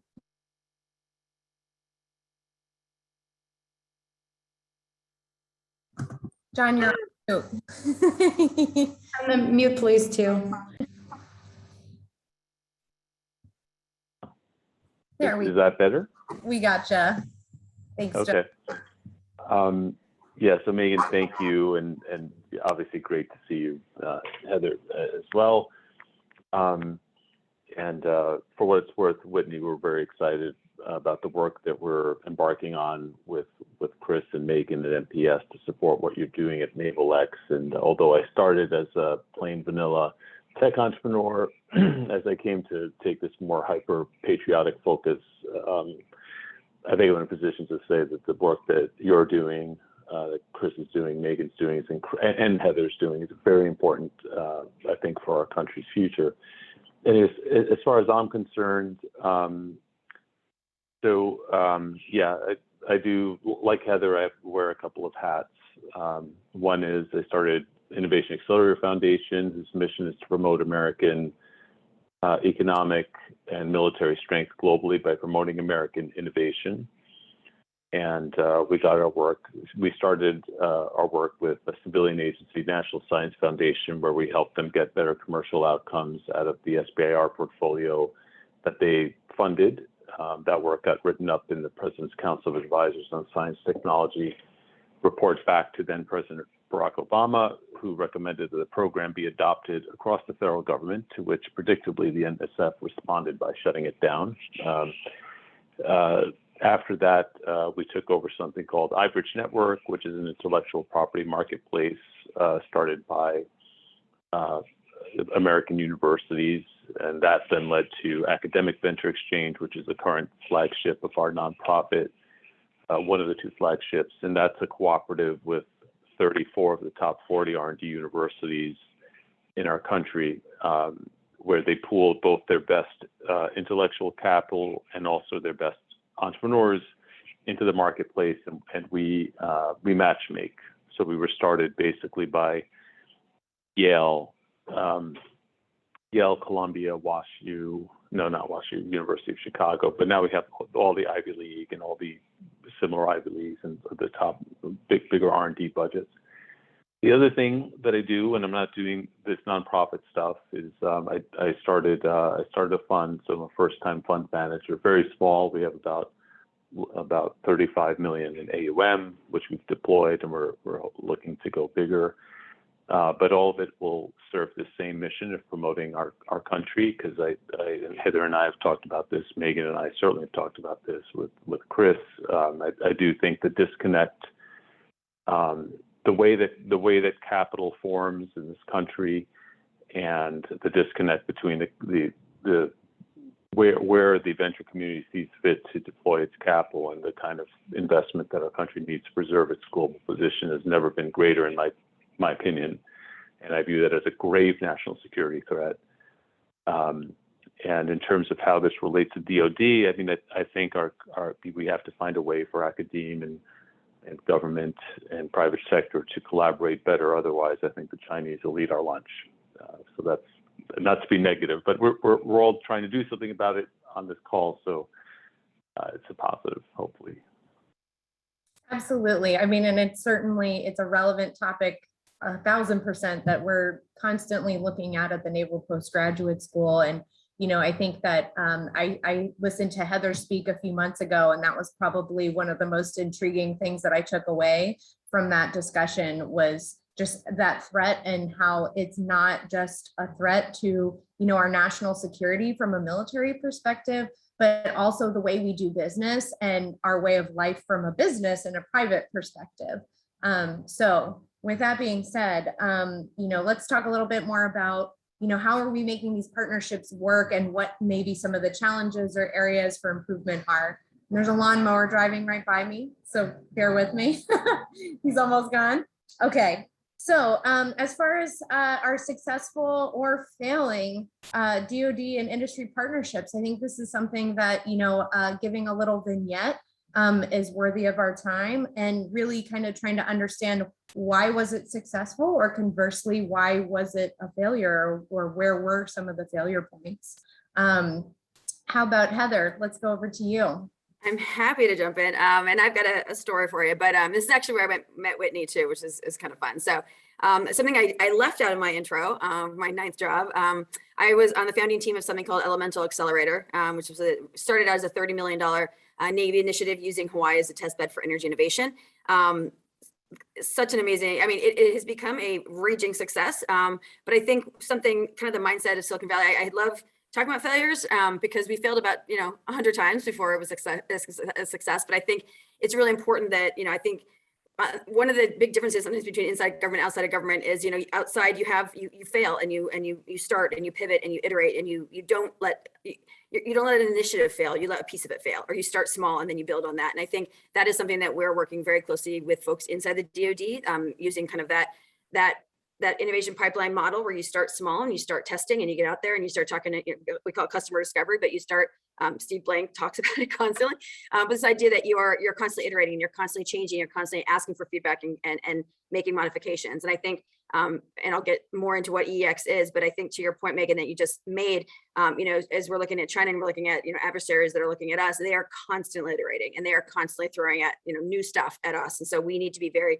dynamic, I think, and we need to think that way. So back to EX, we call it EX. It was used to be called Energy Accelerator. And yeah, we had a cohort where we would put small dollar amounts up to $1 million into early stage energy companies. And the money was kind of the carrot. And I think, you know, more and more as the companies went through that program, this started 2013, I think was our first cohort, January. We had 8 companies and 4 of them were mainland, 4 of them were Hawaii. And we, you know, basically we're helping them scope out a project. So it wasn't an investment per se, it was really funding a pilot. And the first cohort, we learned a lot. We lovingly called them the Wolf Pack because it was a bit of a train wreck. But, you know, we learned about, you know, having co-founders, we learned about, you know, stage of company, we learned about all the things that has now grown into, you know, almost 10 years later, a program that's leveraged about $2 billion in private capital. So I think now we've got about 150 portfolio companies, if not a few more, and actually have teamed up with Emerson Collective here in Palo Alto. So have a really successful program. But I'm kind of grateful that it was, you know, in Hawaii, because I don't think a lot of people are paying attention. And we could just try stuff. And we tried out a lot of different things and a lot of different models. And I think our government, we need to have that mindset that just because it doesn't go the way you scoped it out perfectly on day one, doesn't mean it's a failure. It means, you know, we're trying stuff out. And I think I like to use that word dynamic as we're, you know, as people are innovating here in Silicon Valley. That's one major lesson that we try to really teach folks in the government, because having been a former appropriator, you would come and, you know, appropriate hundreds of millions of dollars for a program that 3 weeks in, somebody knew, if not most people, that this was going in the wrong direction, but there was so much money and so much political capital put into it that no one was, you know, you had to save face. So you just kind of keep going with these programs that don't always work. And that's frustrating. You know, we talk a lot about legacy programs now and legacy programs that aren't needed anymore or redundant. And then people, you know, come in and start new programs and they don't really kind of look at what legacy programs can be gotten rid of. And so as people are talking now about budgeting and budget cuts, you know, we have enough money to do what we need to do. We just need to do it a little bit differently. So I think so Elemental, you know, has become, I think, a really amazing mechanism. I love the model of it. Again, it's government money that was taken outside of government, put into a nonprofit, and basically acts as a venture arm, sort of. But back to the point, I think the money was really the carrot. And I think something that we talk a lot about here, and we're actually doing a class for Navy next week here at Stanford about kind of the concept of being like a navigator or a Sherpa, right? So we put the dollars in, but it was really about the relationships, the trusted relationships that Dawn and Jill, the other 2, you know, founders, had in Hawaii, and really, you know, whether it's industry relationships, whether it's utility relationships, whether it's, you know, the government relationships, kind of figuring out how to navigate that, and then working with early stage companies and really handholding, not kind of warm intros, but really handholding and walking through that process. We actually did a lot of the auditing and reporting for them, because that is something that if you're a 4 or 5 person startup, you don't have the bandwidth to do, and you probably don't have the resources. So I'll stop there, but EEX is definitely my favorite. Yeah, that's great. I mean, and I think that, you know, it's one of several small business accelerators that really demonstrate, you know, that partnership. I know I've worked with a small business accelerator for the Air Force Research Lab. I mean, and just the returns that both the Air Force and our co-founders and founders have found, it's just incredible. So great example. Whitney, over to you. Yeah, I was going to talk about other things, but I'll just add that we learned a lot on the government side working with Elemental, like what language not to use for IP negotiations, or what contracts were right. I think we had 3 or 4 iterations of ways we paid this nonprofit and which authorities we used to get that done. I think people can fail a lot by trying one tool and finding out it doesn't work and then giving up. So you have to have tenacity, and you have to stay positive that either you'll overcome it, or at some point, maybe your lessons learned will help someone else overcome it. I think so clear success for the Northeast Tech Bridge actually was the Naval Undersea Warfare Center, which is like a naval R&D lab for undersea technologies, was doing great stuff. They always do great stuff with undersea vehicles, acoustic sensors, all these really cool ocean awareness things. But what they didn't have in their wheelhouse was advanced materials and composites for these vessels. And for those who don't know, corrosion is a really tough thing to deal with when you have lots of things in the water. And the cost of most of our challenges, or most of our technology over their life cycle, is about 80% maintenance. And that sucks. So we're trying to think of ways to, actually be able to invest in new technology, like whatever you guys are bringing to the table, but we have to still maintain these old things. So anyway, long story short, we decided, we saw that was a challenge in Newark, Newport. And then we saw that the local industrial base in Rhode Island was really good at advanced manufacturing materials for maritime composites. And we said, do we have that expertise in Navy? Not really. How maybe we have one or two experts in like a building. How do we really bring this into not just a research project, but a commercial opportunity? So we ran a prize challenge, and we had 3 problems that we curated with the Naval Undersea Warfare Center, sponsored by the Office of Naval Research, where I'm a program manager, to other hat, one of them. And then we had kind of an open competition. So the prize challenges are a lot lower barrier for entry for industry members. You don't have to have your accounting system in order. You don't have to have all these other things ready to go. You apply, everyone has a different level of application. But one of the companies that won, actually, they got $250,000 to show their prototype, which actually was already a product they had developed. They're like, oh, you have this problem? Cool. How about this? We're like, oh my God, we were so behind. And then they got a follow-on $750K to scale that and test that further. And now they've had, I think, 2 or 3 SBIR contracts.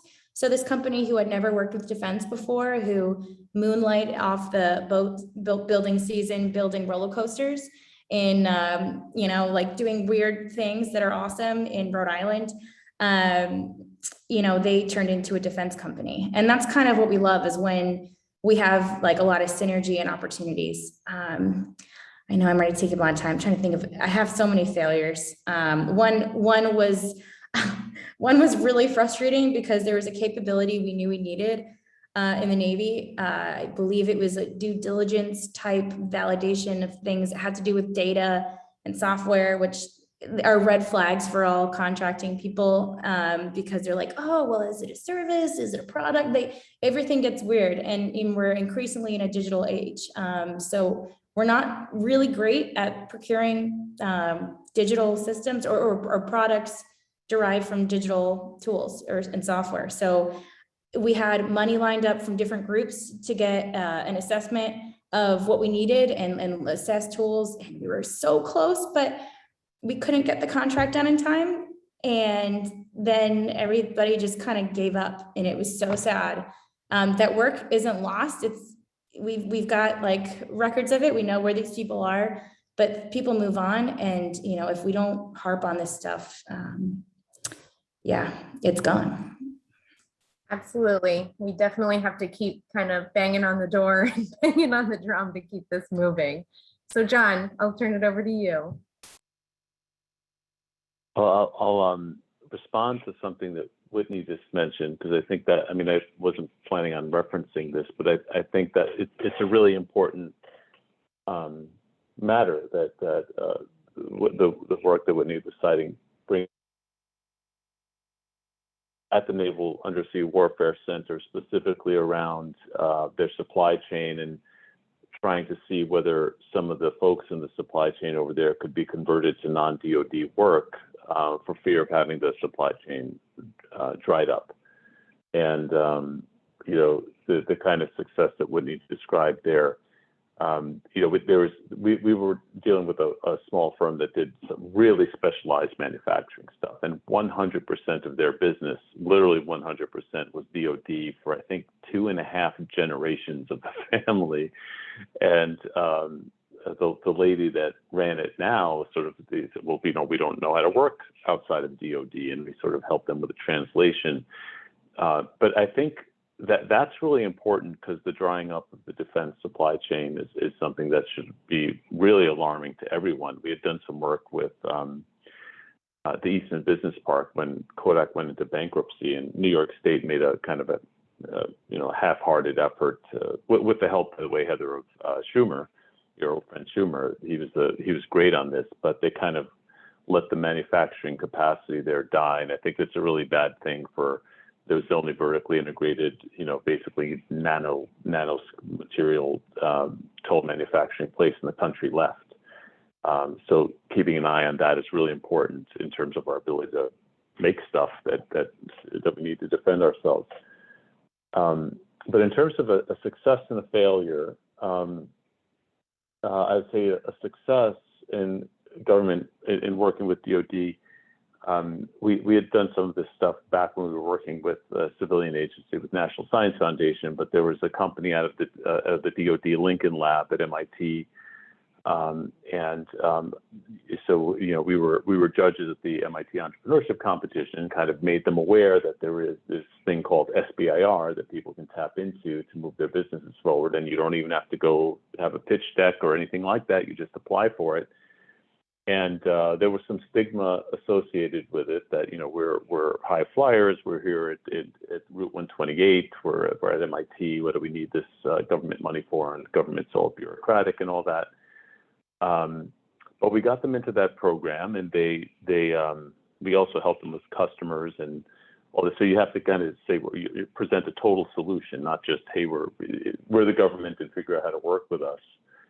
And I'm very happy. That was a great success, and I think they're at like $1 billion valuation now, and they're doing another round backed by really good names like Sequoia. So that was a successful interaction with DoD, and some of their stuff did support DoD. Although I'm a little sad that because of some of the forces of venture capital right now, those really do force people away from many DoD use cases, in particular when you move outside of software, So I mean, and that's one thing I worry about a little bit with DoD is that I think it's important that DoD work with the private sector, but not try to imitate it as if they have all the private sector, all the answers, in particular venture capital.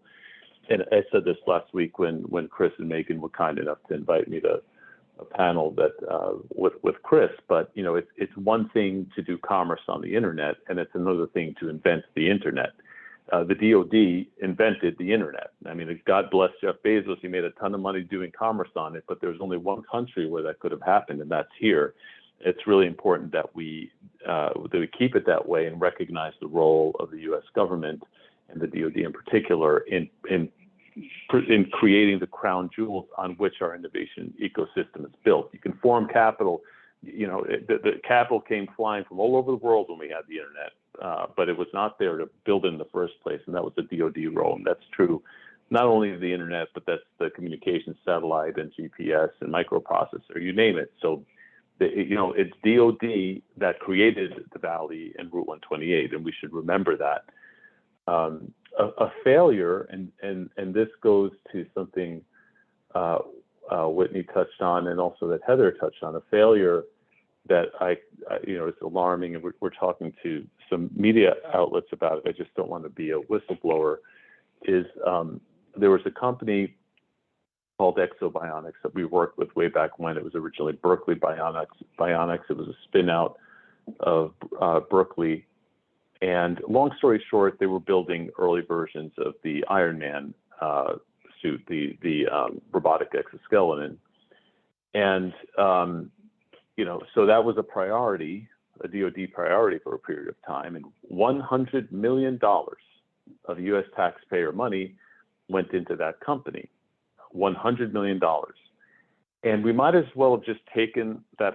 Actually, it would have been better if we simply took $100 million and wired it to China. That would have been better, because instead what we did is we took the $100 million, developed some really good robotics, didn't control what happened once it went into the private sector, right? So the government's here to fund this whole thing. You fund this company, the private investors get to benefit from it, and it was a ridiculous commercialization plan. The U.S. government should have the right to yank IP back in these scenarios, but from what I can tell, there wasn't even funding for there wasn't even funding for the government sponsors to track what happens with this stuff after they fund it, which is completely insane in my view. So they went public through a reverse IPO, a famously second-rate way to do things. And they were bumping along for years, underfunded, and then lo and behold, the white knight comes to the rescue to save the company with I think it was what looked to be $50 million or $100 million infusion of capital. Thank goodness someone came to save the day. This part I don't want to get anyone in trouble or become liable. I would just say when you peel back the onion on what seemed to be the financing source, which would have been a plain vanilla American hedge fund, although what a hedge fund would be doing a deal like this is curious. But I will say I strongly suspect that it's basically a Chinese front. So they basically got all that capacity, and they didn't even hide it. I mean, it's, $90 million to build manufacturing capacity in China for the robotics whose IP was invented here. And not a peep out of anybody. It's too low level for CFIUS. The controls don't exist lower down to stop it. And I will tell you, in our work with NSF, we reported constantly about IP monitoring. It's not illegal. They're not spying. You walk right in the front door of a university, you just offer some money, you got it. So this is a I think a systemic issue that right now we're going to the fight with spitballs, and China's coming in with I don't know what, but better than spitballs. Well, thanks, John, for that insight. And I think that's going to lead us in nicely to the next topic here. And so I just want to give everybody a reminder, we got about 10 minutes left, and I have one lightning round question that I want to save for the end. So we're going to try to get through this in about 7 or 8 minutes here. But I want to talk a little bit, and we kind of touched on a lot of these already, but what are some of the challenges, and maybe the best way to go about this, to be mindful of time, is just to say, what do you see as maybe the greatest or the most tangled challenge that we have for our companies that are either within your portfolios or within your network, from the government side, right? And then, and where should we focus our energy on trying to kind of untangle that for the biggest bang for the buck, or maybe it's the lowest hanging fruit, I don't know, but I'm hearing process, I'm hearing common language, trust. We've talked a little bit about IP and data rights, and I think classification and over classifying of information is a difficult one as well. So just throwing a few ideas out there. I'm curious what you have to say. Why don't we start with John? I'll just agree with lack of transparency into the contracting process, lack of if you deal with a private investor, you call up, there's some people on the phone you deal with, people coming in and out, so the startups don't know who they're dealing with. In general, I would say startups are fearful, and investors in startups are fearful with government work in the sense that you don't know how long. If the startup could blow through $5 million worth of capital before you even know where you stand on the contract. So, right. Thanks, John. How about you, Whitney? I was like, so glad you didn't call on me first. There's so many things. So I think I'll say the maintenance and sustainment one. That's going to be a focus for next year. Great. I know that's a technical thing, but it really does include things like AR, VR, like different training for how to use things. When you're talking about all those other things, though, I was like, well, we do have shipyard workers in Japan. 80% of a shipyard repair facility is run by Japanese counterparts, and our documents for training and manuals on this equipment is marked no foreign, as in you're not supposed to share it with foreign people. And you're like, cool, what if they're our teammates? And so we definitely have issues like that. I want to think about the companies involved, though. You know, I think one thing that you can do is, you know, if you have a hard time with us, with like a group, don't give up and reach out to our Tech Bridge directors and to Megan on here, like, and other folks. We're trying to get better at maintaining stuff. Just so you guys know, we do not have a CRM right now. So if we're slow on responding, just try again. And I hate to say that, it's not the best answer. LinkedIn is usually good too. I usually look at it like once a week, but please tell us what went wrong. Tell us why you don't want to work with us so we can get better. And just know, like, going to other groups, like if you have any, I don't think anyone on here is going to be like, oh, you know, morally, am I sure we're aligned? I'm a pacifist. I'm only in defense because I'm a pacifist. It's very strange.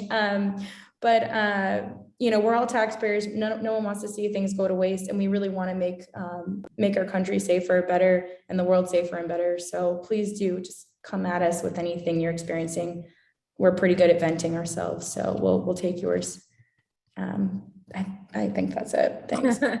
Thanks, Whitney. How about you, Heather? I'll make this quick, but definitely timing. You know, companies around here, you know, they move fast. And so, you know, if there's a contract that's been promised and it's 3 to 6 to 9 months late, that really, that basically your board is going to say never again. And so, you know, that kind of timing, classification, absolutely a huge issue. I actually had a customer out here, internal government agency, I will not name names, but went over to a large internet search company that's out here, starts with a G, and their ex-team to look actually at kind of a data analytics platform that they had for weather. And basically that group was willing to hand them something that they had spent hundreds and hundreds of millions of dollars on, of private money, and wanted to hand them this concept that said, we need some data to teach it. We just need some data from you. It can be from 1975. We don't care. Just get us some unclassed data. And the agency couldn't get it done. And it was such a loss. And like, I mean, we could still do it, but just those sorts of things. I think that things are overclassified. It's really challenging. And I think that if we're going to start to move at the speed of China, it's kind of, you know, at the speed of trust to China, we need to start having trusted relationships and between the public and the private sector. And because we need to move a lot faster. And I think trust is, I mean, innovation at the speed of trust is kind of how I encapsulate it. Is like, we need to build trust relationships because we need to be sharing sensitive data, you know, with the private sector, and doing that regularly. So I think that's it. And the last one is, anytime I'll get, you know, on LinkedIn, or I'll get a phone call from an investor typically, or from a company saying, I was told to go find a customer. So you've got this little startup who's trying to, like, you know, you're imagining a little kid, you know, with this up against like the huge, you know, Department of Defense, and just saying, go find yourself a customer. I mean, that's a non-starter for a lot of these, you know, startup companies. So I mean, the tech bridges have been incredible, just as a, you know, a first place for them to go. DIU, you know, a bunch of these things have popped up. So I think any kind of transparency around the best way to engage with you guys. I mean, Whitney's amazing, and there's only one Whitney. We need a lot of Whitneys, and so they call me, and then I call Whitney. But just the more that we can get this sort of information out there with real email addresses and real telephone numbers and people who are actually picking up the phone. I know you guys are so overwhelmed, but that to me, you know, getting these communications happening faster is critical. Great, thank you. And again, apologies. Now I have a leaf blower outside the window, so just bear with me. All right, last question, and we're just answered as quickly as we can. I think that, you know, at the end of the day, we all acknowledge that we need to bring these groups of people together, and we need to move forward together. So what is the return on investment for working with the government, or conversely for the government working with industry? Is it financial? Is it something else? What is it? Let's start off with Whitney. Why we want to work more with it. So I don't think our biggest issue is financial. I think, and I'm sorry, you kind of disconnected for a second there. So I don't think it was a leaf blower. I did not hear a leaf blower, but I did. The question was, what is the return on investment for the government working with industry or industry? Oh gosh. Well, thank you. For one, we couldn't really do any of this without industry. Like, like I hate to reiterate, we're all taxpayers, we're all trying to figure it out. We all care about our jobs. At least like a lot of us really care about what we're doing here. And we know that we can't do it alone. It's not really like a nice to have, it's an imperative. And the threats are really real. And I know we're talking about China today, and a lot of people are saying, you know, that's the fight, but I'm more concerned about the things we're not looking at. We've got non-state actors, we got real issues with people against people in our own country, you know, like how do we be better community members? How do we partner more effectively now so that, you know, maybe we're building masks for COVID with teammates in industry, you know, now when we needed to pull things together, and in times of conflict, we're actually prepared. So that's it. Great, thank you, Whitney. Heather. Yeah, it's everything. John alluded to it, but you know, civilian warfare is real. I mean, economic warfare, bioterrorism. I mean, we're all witnessing it right now. And so I think the ROI is, you know, the face of war is changing, and we need to. Hi, Steve.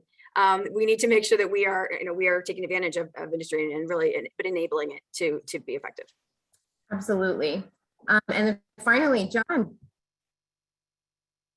Well, I think, I guess a quick comment about a foundation for how to answer that question. I think it's understanding and being reminded of what's worked for America in the past and the roles that the various players have played. We shouldn't forget in our enamorment with Silicon Valley that the fundamental breakthroughs are by Department of Defense, and understanding that's an important role that you can't cede that to the private sector. And understanding that is the role of DoD and the government, and that private sector is to pick up what the government has created and monetize it. And I would say that with China in particular, I know Whitney's got a broader view, but with China in particular, I think they're understanding that where private sector stops, where public sector stops, where private begins, and they're manipulating it. So we need to understand that that's where the game is played. That's why we beat Russia in the Cold War. And not get caught up in this. Well, everything government does is bad and bureaucratic, and you know that's a dangerous attitude for our country. So, Thank you, John. All right, well, that concludes our panel today. I'll hand it back over to Josh. Thanks for tuning in, everybody. Yes, thank you, panelists, for that engaging conversation. Lots of complexities, things you might not be aware of if you weren't so deeply engaged in the topic. So really, you know, bi-coastal, and in fact, across the ocean there. Thanks for making the time in your schedules. Really nice to see the interplay between you all, that you are engaged, and we hope that you stay engaged with us here in Monterey. Shifting to the next panel, Chris Manuel, as referenced previously by Admiral Rondeau, is the director of the Naval X-Tech Bridge here on the Central Coast. And he's got quite a panel lined up here with a number of leading innovators and facilitators of innovation within the national security network, and talking about the way that those entities are supporting innovation here domestically. And so Chris, I'll pass the mic over to you and your panel. Looks like we've got most of the folks here, if I'm not mistaken. Let's see. I see Matusi is here and David Merrill is here. And I guess Lee might be joining us a few minutes after. She was making a step away from my engagement, so she might be coming in later in the panel, and I'll let you carry on from here. Okay, great. I appreciate it. So I'm Chris Manuel. I'm from the Naval Postgraduate School. I'm also the Associate Dean of Research for Technology Development. So the Central Coast Tech Bridge, I'm the director of the Central Coast Tech Bridge, as Admiral Rondeau said earlier today. We really, if you think about Central California, you got a huge area, all the way from LA County up through Silicon Valley. So in that area, we've got, you know, innovative companies, universities, innovation centers, and the Central Coast Tech Bridge is looking at connecting with them. So think about the non-traditional innovators that the Navy may not touch. We're trying to find them.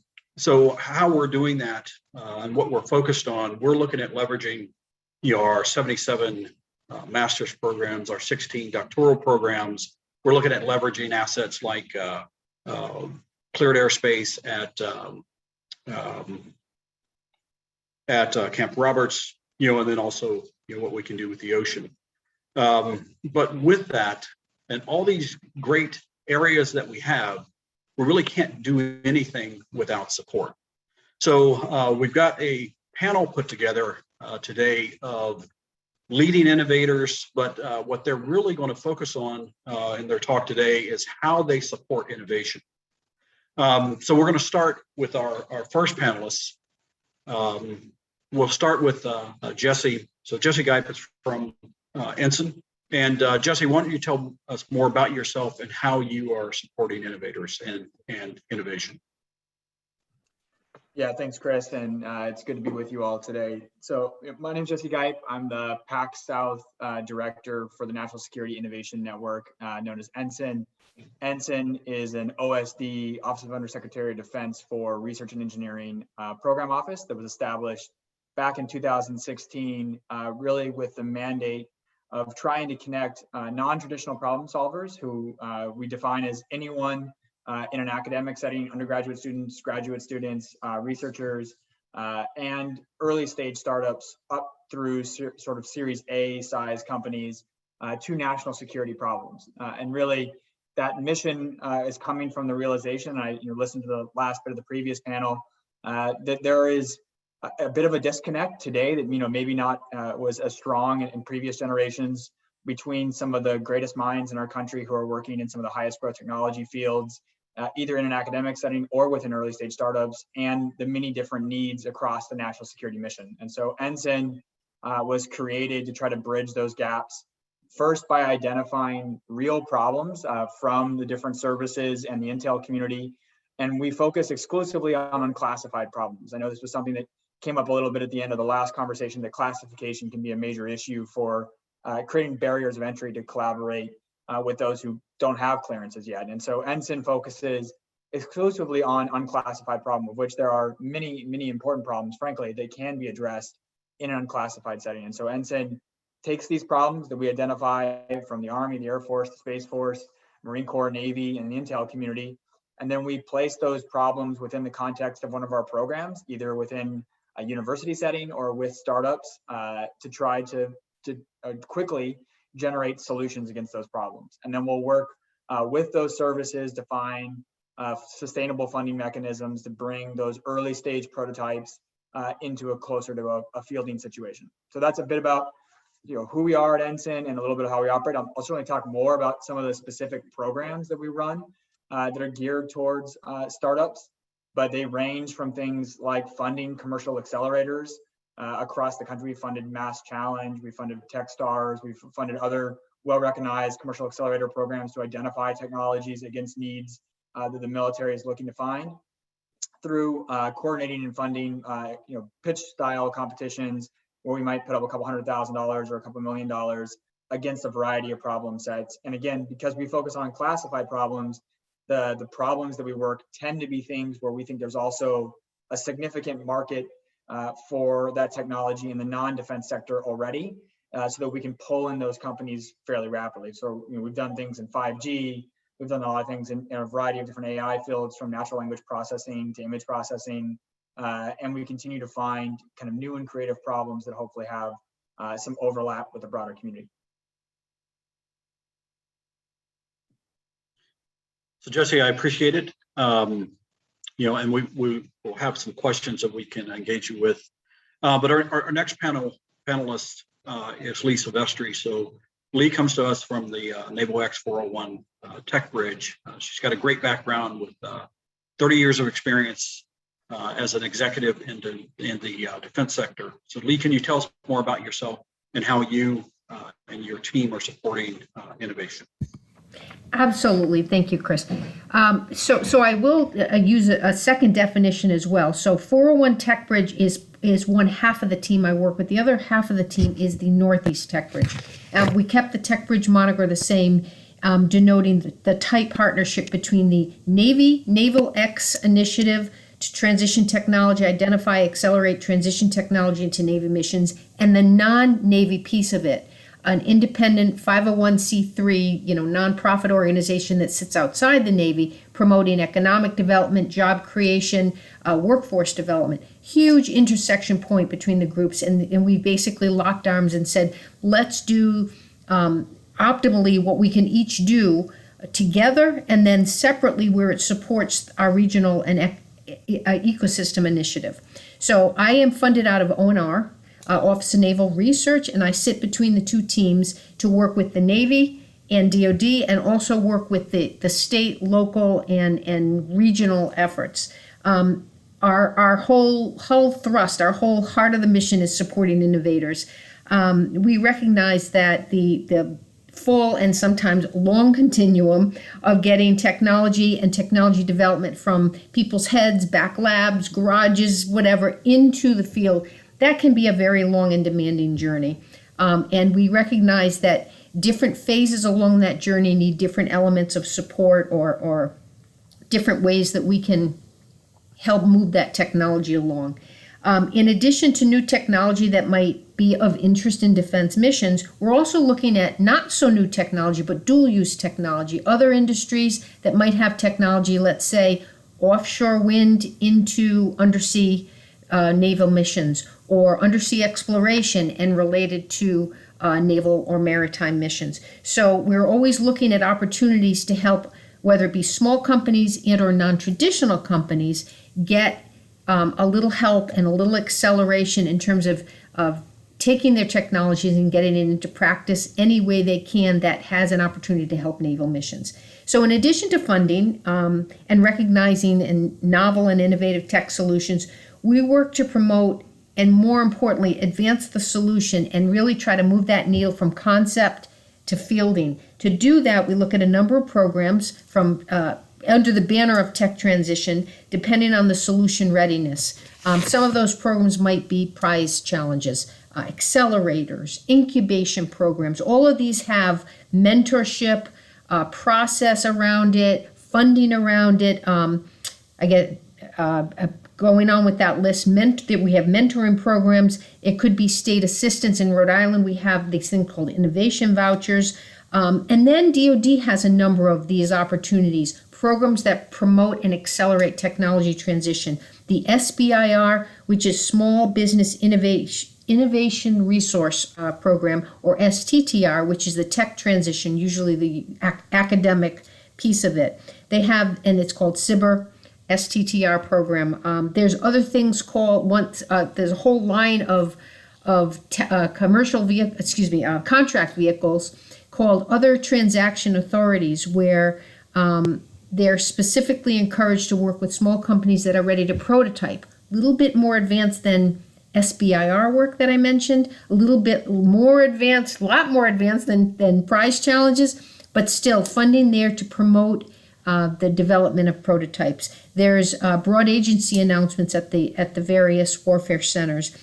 We also work with venture capitalists, angel investors who can help transfer, help accelerate, I should say, not transfer, accelerate technology so we can help transfer that technology into the field. Finally, a bunch of nonprofit partners. There are a number of charitable foundations and organizations designed to help promote certain solutions or certain technology development into the field.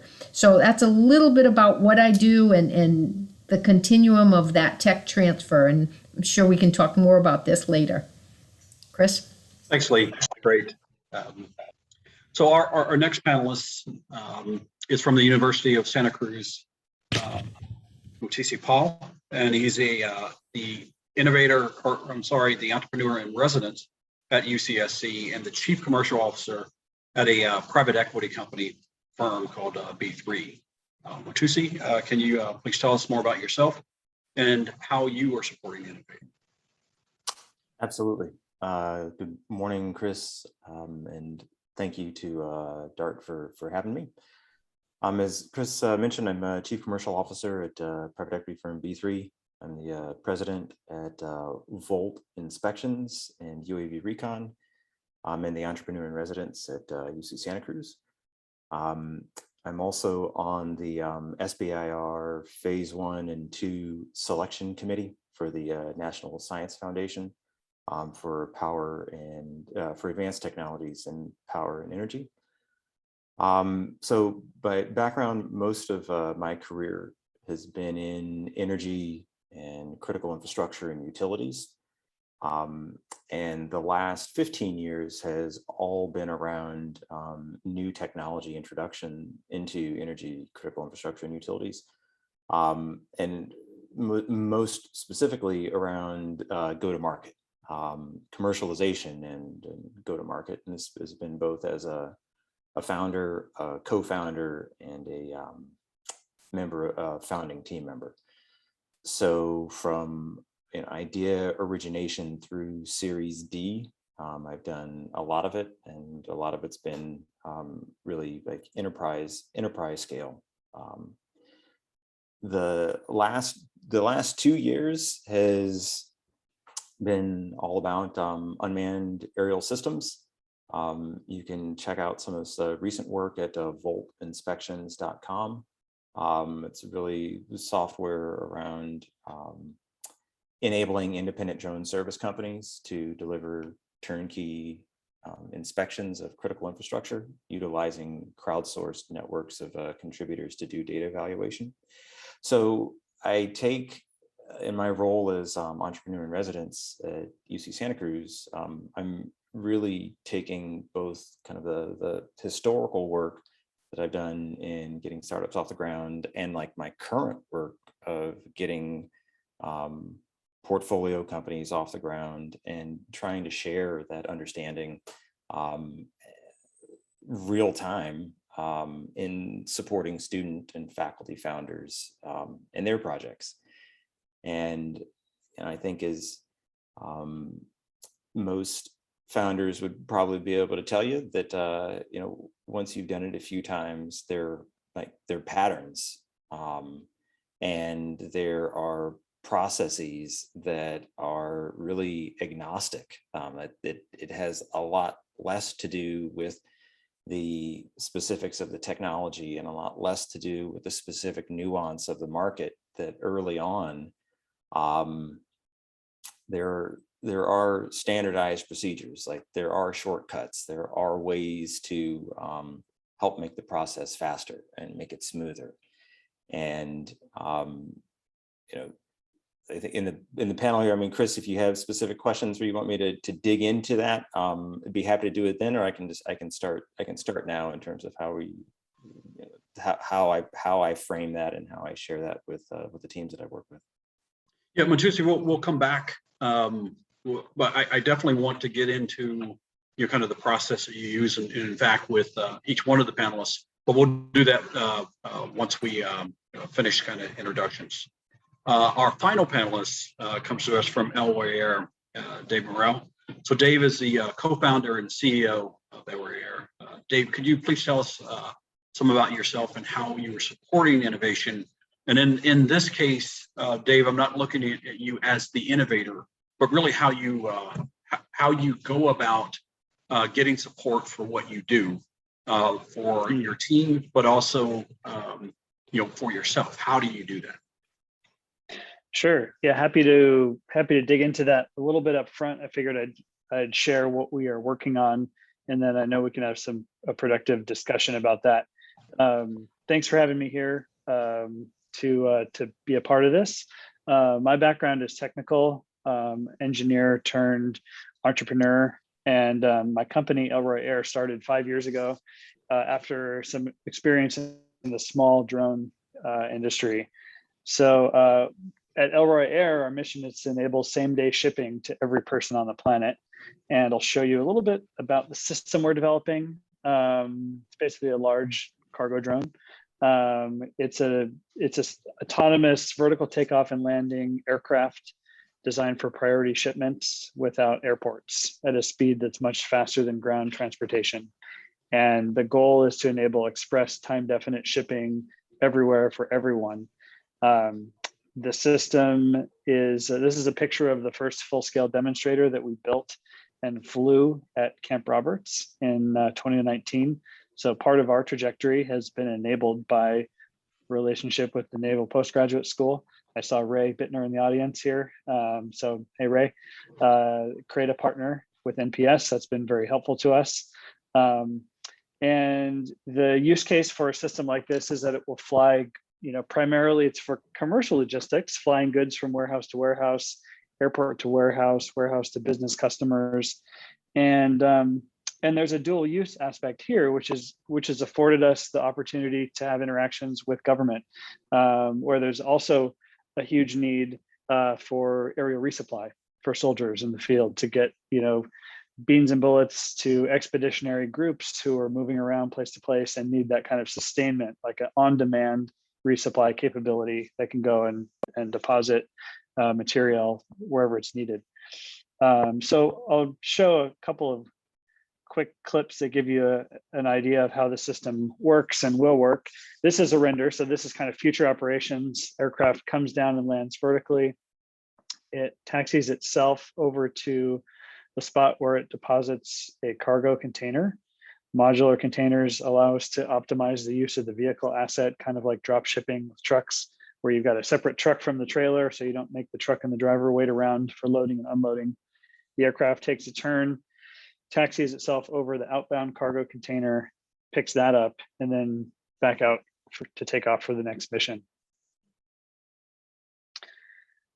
So this is a video of our actual full-scale demonstrator aircraft running this ground mission that I just showed virtually. This is the vehicle that we built in 2019, right before COVID, finished the integration out at the McMillan Airfield at Camp Roberts, and ran a test campaign with this aircraft to prove out vertical flight capabilities, electric powertrain, avionics, hardware, software stack. So you saw the aircraft taxi over a cargo container, reach down with our robotics to grasp the container, pick it up and secure it to the aircraft. And here's a quick clip from one of our test flights. This is again at Camp Roberts. Side note, electric and hybrid electric VTOL aircraft are really having a moment right now in aerospace. We're part of a program in the Air Force called Agility Prime, which has become kind of an epicenter for VTOL aircraft of this new generation. Autonomy, electric and hybrid electric being really important parts of what they're looking for. So it's a really exciting moment in this part of aerospace. It's still pretty early innings. We're the company, I think, that's most laser focused on logistics. In addition to the CRADA with the Naval Postgraduate School, we have a phase 2 that turned into a phase 3 SBIR contract with the Air Force, collaborations with Embraer and Lockheed Martin, and are working with major shippers planning deployments. So looking forward to the rest of the discussion. Thank you. Great. Dave, while I've got you off mute, can you kind of tell us about your process that you used in order to engage with, with NPS and DoD? Kind of how did you get started with that? Sure. Well, in the early days of the company, we had a really wide funnel. We were trying to figure out who our future customers would be. And it was really like a kind of person-to-person networking project to figure out, big shippers, who can we meet there? How can we get a meeting? How can we get in and show them what we're doing? At an early stage, every entrepreneur knows this, you've got to kind of tell the story of what your system will be before it's really ready. So you're kind of painting a picture of what the future looks like when your system has arrived and can deliver value.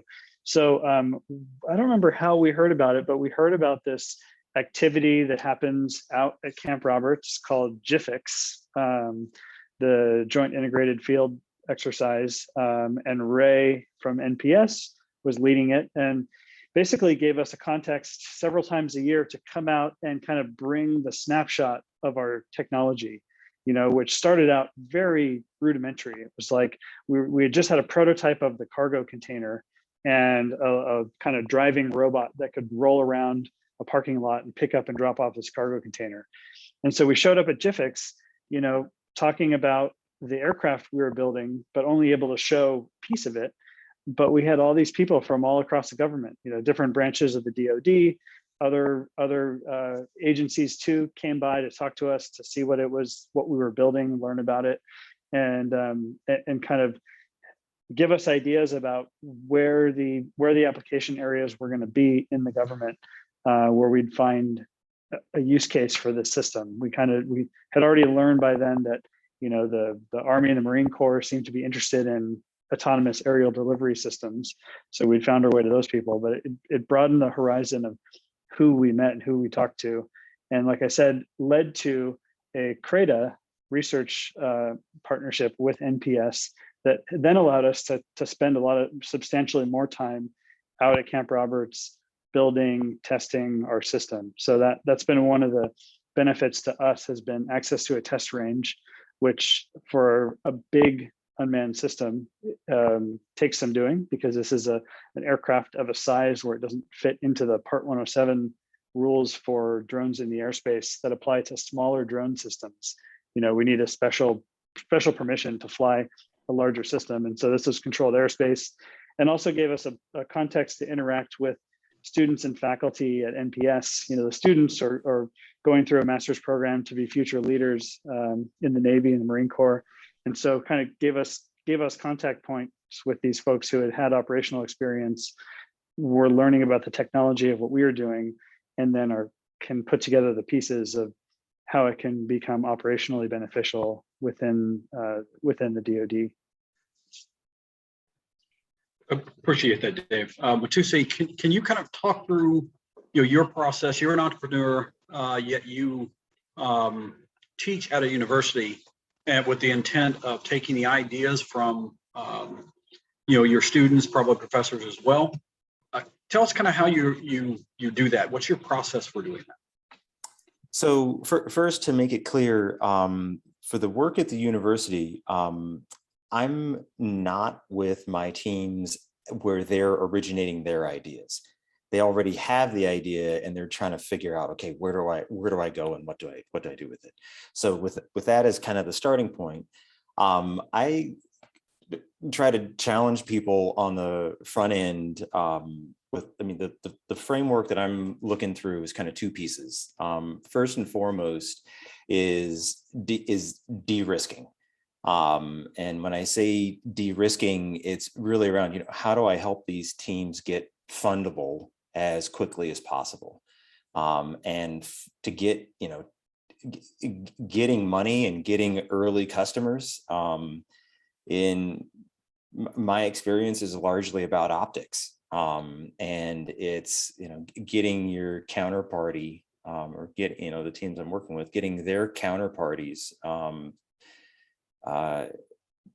to believe that they're legitimate, and that legitimacy, the optics associated with that legitimacy, typically, in my experience, fall in three categories. Number one is around the team, the strength of the team, legitimacy of the team, the market, the legitimacy of the market, how long it's going to take the market to move in their favor. Who are you going to have to dislodge to win? And thirdly, money. And money is all about viability, and dollars follow dollars. So really, a lot of the work that we do on the front end is, even if one of our individual founders themselves doesn't have a wealth of credibility outside of academia or outside of the classroom, then the question is, maybe it's not in your best interest to tackle this as a solo founder. Why not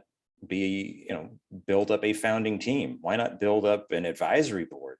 It's identifying kind of the gaps in your presentation as a viable organization, specifically as it revolves around a team, and how do you get the people that you need involved to to kind of enhance that legitimacy and de-risk in terms of the team. Second, on money, it's particularly at early stage when you're going out for angel rounds. I don't know if I've ever seen an angel investor put money in a deal where, even though they call themselves angels, they feel a lot better when they see other money already on the table. So it's around, friends, it's hitting, if it's kind of packaging, how to approach friends and family to get early money in. It doesn't have to be huge amounts of money. It can be small amounts of money, but it's setting a precedence and establishing a track record. So it's just kind of the fundamentals of greasing the skids to make all of it easier over time. And then the second piece to this framework, I kind of have taken a lot from Clayton Christensen's, I think he called it jobs to be done. This really kind of core theory around market and product that, nobody ever buys anything because they want to buy.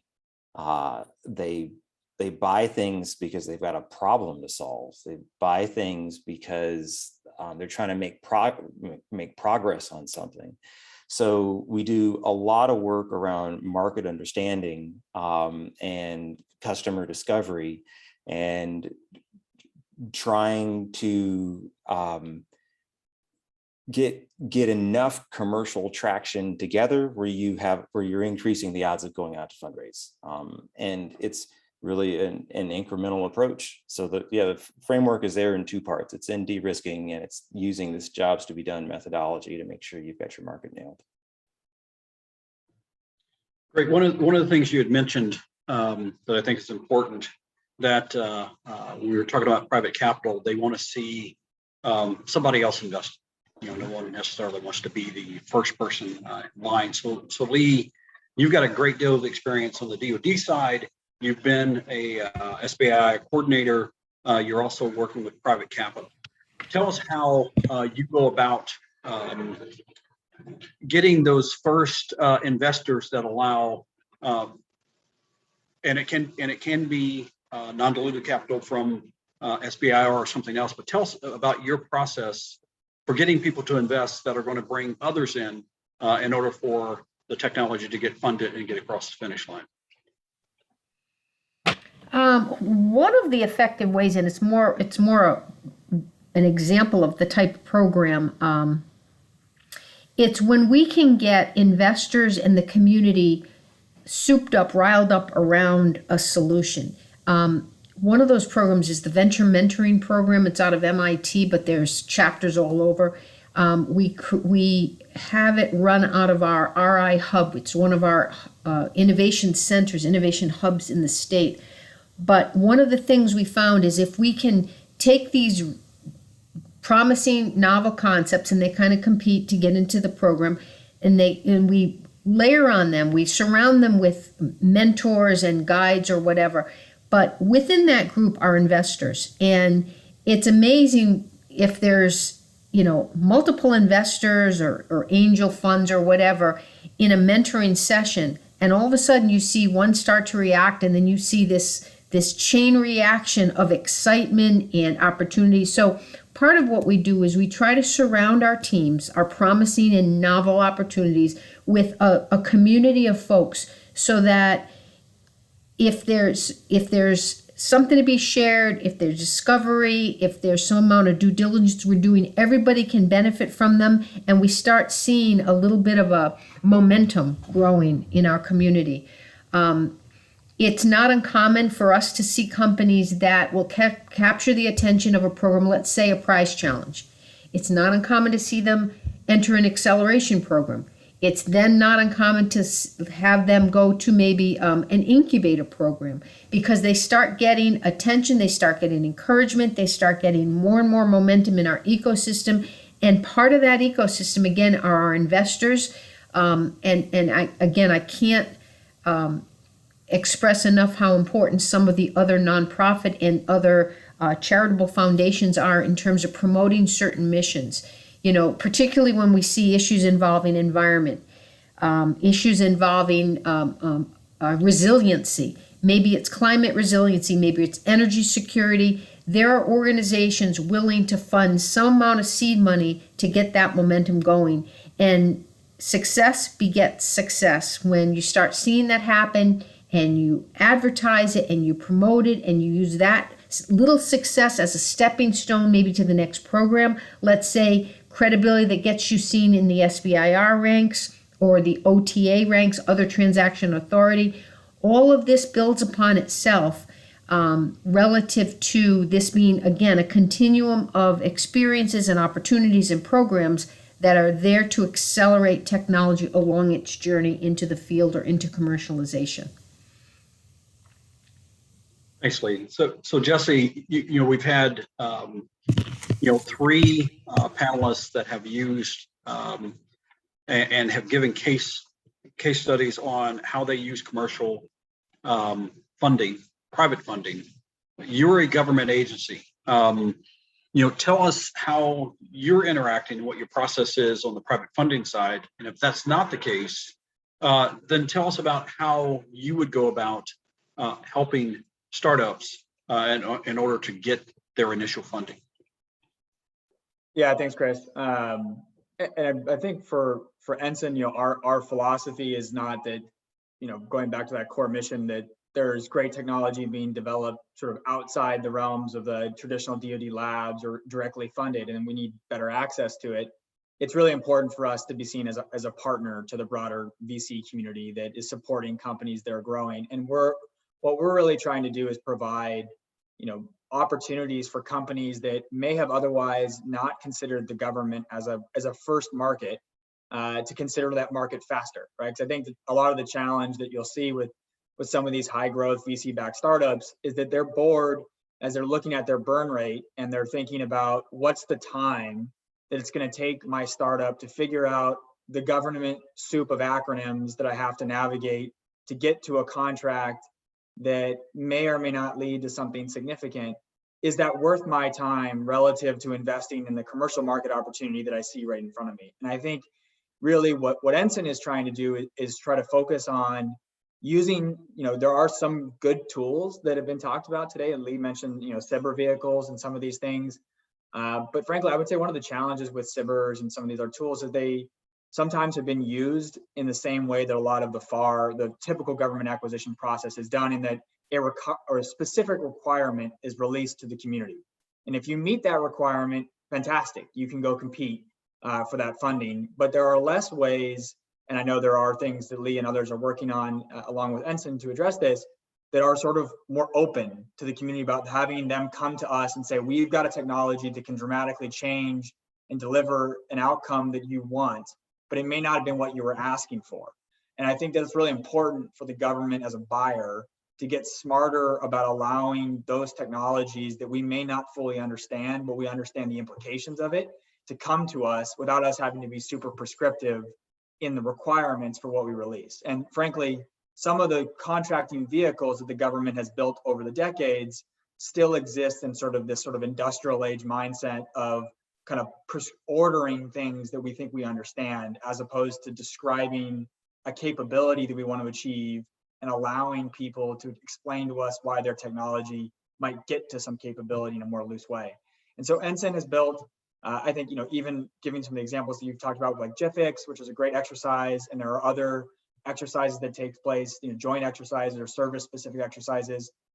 You know, one of the things that I think can be a challenge for startups in those is that oftentimes startups, and I don't know how it was for David and Elroy in their participation, but oftentimes those are unpaid, you know, engagements. And certainly there's value through CRADAs and establishing some known capabilities and building those relationships, and that's certainly a long-term play. But what Ensign is trying to do is have us sort of front-load funding so that we're actually paying for some of those engagements, paying for the company's time to participate in those types of exercises, and work with those DoD partners who are supporting to say, yes, we know that you want to do this exercise, and yes, you want to invite these companies, But when they come and they get excited about your mission and you explain to them how they need to customize their technology to meet your need, is there a pot of gold at the end of that rainbow? Or are you asking them to make changes to technology where there is no funding vehicle at the end of that? And so, for example, one of our programs that we run is where we fund a commercial accelerator. So we hire an existing commercial accelerator like a Mass Challenge or a Techstars, or there's others that we've contracted with, and we will ask them to go out into the broader community, find technology companies that are high growth startups. They may already be VC backed or certainly angel funded oftentimes, and bring them into that accelerator with the goal of having them meet a specific DoD mission set. And then at the end of that, there's a contract vehicle, and those companies will then compete directly for that contract vehicle. And that way, I think we help try to demystify the process for some of these companies to say, okay, I'm willing to go through a 3-month accelerator with a proven company that is well recognized outside of the DoD, with the goal of 6 months from now, there's a contract at the end of this that I can compete for. And when you can create a pretty clear linear process to some actual funding, it at least makes it, I think, fairly straightforward for those startups to pitch back to their boards why they're investing the time to engage with the department. Because the last thing that we want to see is, companies engaging with the government, feeling like they had a lot of connectivity, but there wasn't any meat on that relationship at the end in terms of funding, and that they ended up feeling like they wasted time. And especially for these high growth startups, their time is precious, and every minute they spend engaging with the government is time they're not spend focused on some commercial customer. So I think creating ways to de-risk that engagement early increases the government's ability to work with new startups before they become large companies. Because oftentimes what we see is companies who've sort of proven to be successful in the commercial market then build up a government-focused sector that can spend time understanding the government acquisitions process and shifting resources to meet government mission. But frankly, that's not the best way to compete as a country. We want high growth startups coming to the government market and using our tools. And so Ensign has built a variety of different programs that help us do that. And that the commercial accelerator one is just one example, but there are others that we use as well. Great. This next question is for David. As an innovative person and a person that's supporting innovation, how did you guys decide on the design for your cargo drone? This came from the audience. Sure, happy to speak to that. And first, I just want to +1 to basically everything that Jesse just said. Right on. Like, there's a lot of challenges for early stage companies in figuring out whether it's even worth their time working with the government. So sounds like what you're doing at Ensign is going after some of the most important problems there. So kudos. So shifting over to the question, yeah, I saw that question come in. That's one of the most important things for a startup. Are you building the right thing? Are you building a thing which people want?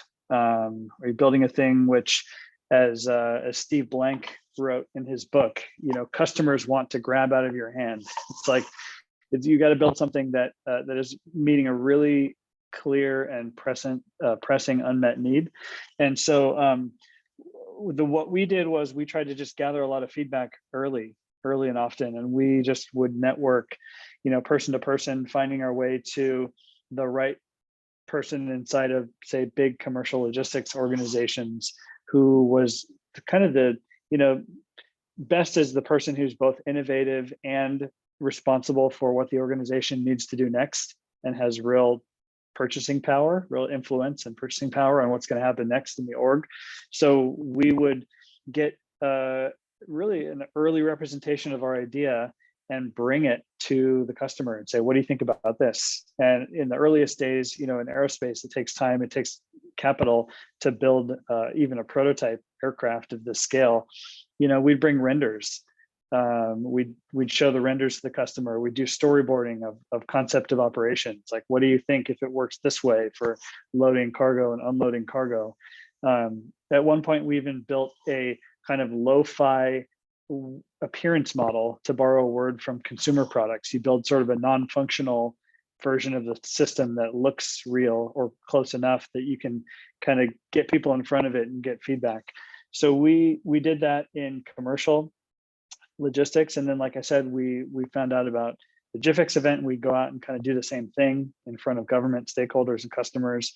And I'd say, got to the 80% solution through that kind of early prototyping and gathering feedback, and then kind of a spiral process of feeding that feedback into what we thought the product should do.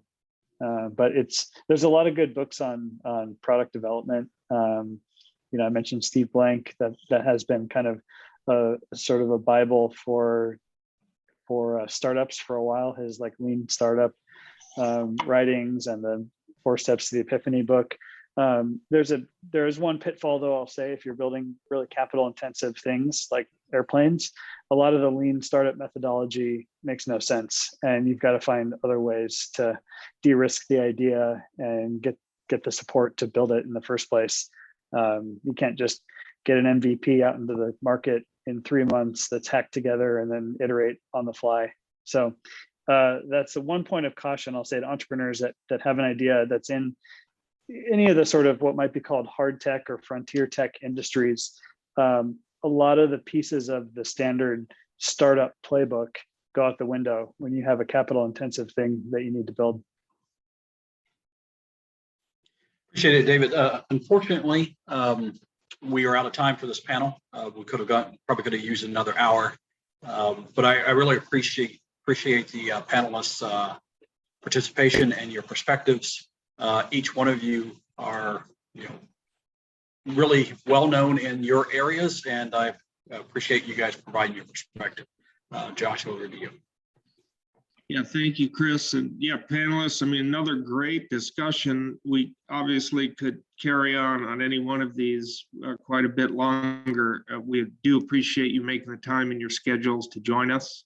And we'll be posting, the videos for these on our website. So, links to individual profiles and some of the business websites are provided on our DART website. So really thank you for making the time to join us. I know Lee came in from the East Coast there, and really appreciate it. And we'll be moving on to our next event. I think we have actually a surprise intermediary that will be shown next. If I'm not mistaken, Doug, the man behind the curtain there.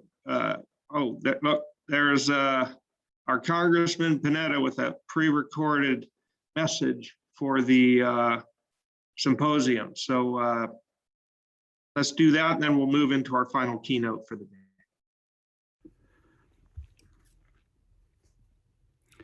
Hello, everyone. I'm Jimmy Panetta, and I'm the United States representative for my home here on the Central Coast of California, the 20th Congressional District. I really hope you have been enjoying our home and enjoying the second Monterey Bay Drone Automation and Robotics Technology Symposium, also known as a DART Symposium. As you're seeing, this event brings together industry, academia, and government around the opportunities to use these emerging technologies to address a wide range of pressing issues. Now, as you know, this year's theme of security, mobility, and environment really represent the important needs of so many segments of our society. But I got to say, it also hits on the right areas that fit us here on the Central Coast of California. Now, as I like to say it, this area has a lot of beauty, it has a lot of bounty, and yes, it's also got a lot of military bases that really provide for a solid foundation upon which our communities and economy can integrate the types of technologies you're talking about in this symposium. From ag tech in the Salinas Valley to being a bridge to the Silicon Valley to all of the marine research that goes on in the Monterey Bay. Our military installations and our educational institutions really take advantage of everything that we have here on the Central Coast. A perfect example of that is our Navy Postgraduate School and its many relevant programs, including the Consortium for Robotics and Unmanned Systems Education and Research, the Joint Interagency Field Experimentation, the Sea, Land, Air Military Research Initiative, the Center for Defense and Homeland Security, and the Naval Central Coast Tech Bridge.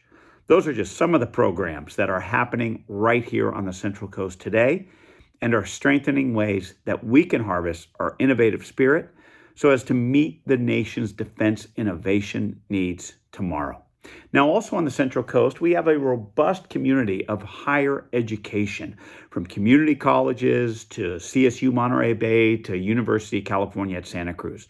It's really these educational institutions that are building a talent pipeline to meet the growing industry demands and will help our students not only get jobs, but get those jobs of the future.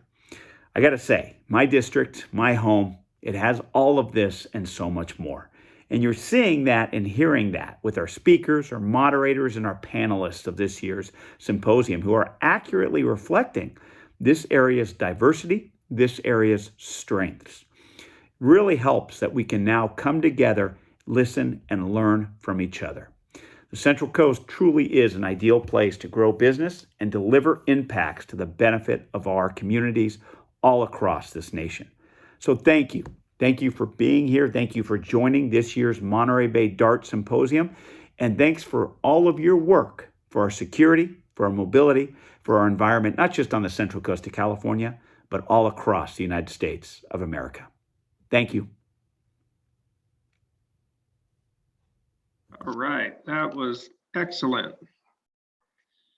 Well done. Thank you, Congressman Panetta, for making that possible here. So now we will be shifting to our second keynote of the day, Matthew Marigi, who is also part of the National Security Innovation Network. He is a Director of Operations and Northeast Regional Director.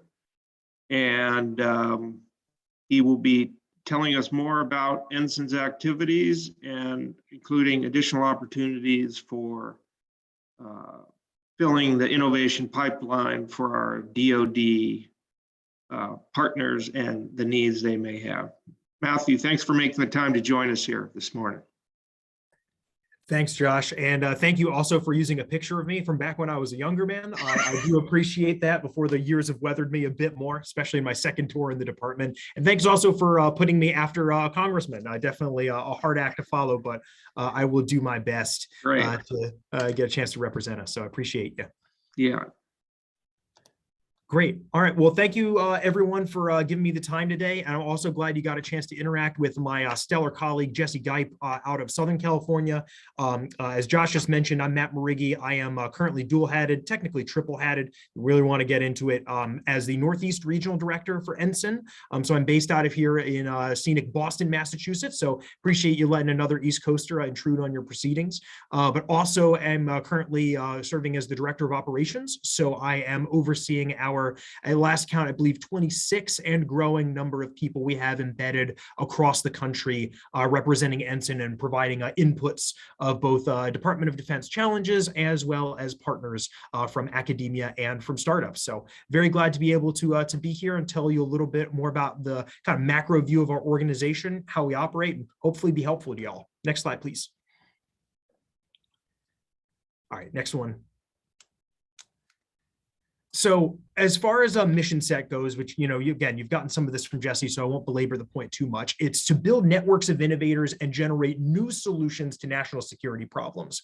Now, I'll break that down in a couple of different elements. So obviously building networks is the biggest part. And this is, I think, a bit of a philosophical difference that's compared to some other organizations that are out there, or maybe pulling on a similar strain of this idea that you have to be able to get these different components of the broader innovation ecosystem together in order to be able to solve problems, which is important, but that by virtue of having networks and trying to achieve network effects, having people that are kind of with pre-existing relationships and pre-positioned fields of trust, you're able to generate a lot of new and novel solutions coming from different perspectives or different levels of quality or speed that you might not be able to get just within a very small community of practice.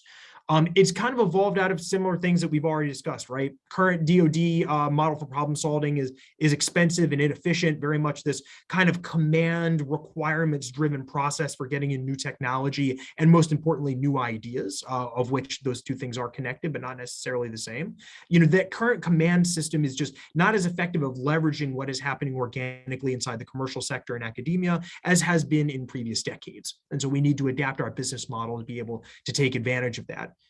Obviously, the complexity of the problems that we're facing are, constantly increasing. I won't go into too much of this, but bottom line is the way that the department has traditionally done business in this space just isn't cutting it anymore. And we need to be able to adapt with the times and try to build these novel networks and going to where the innovators and the innovations are, rather than expecting them to just come to us inside of the department by virtue of the fact that we are the department. Next slide, please. So how do we do that? The way that we do that is by having a kind of a bifurcated structure that I'll dive into a bit more.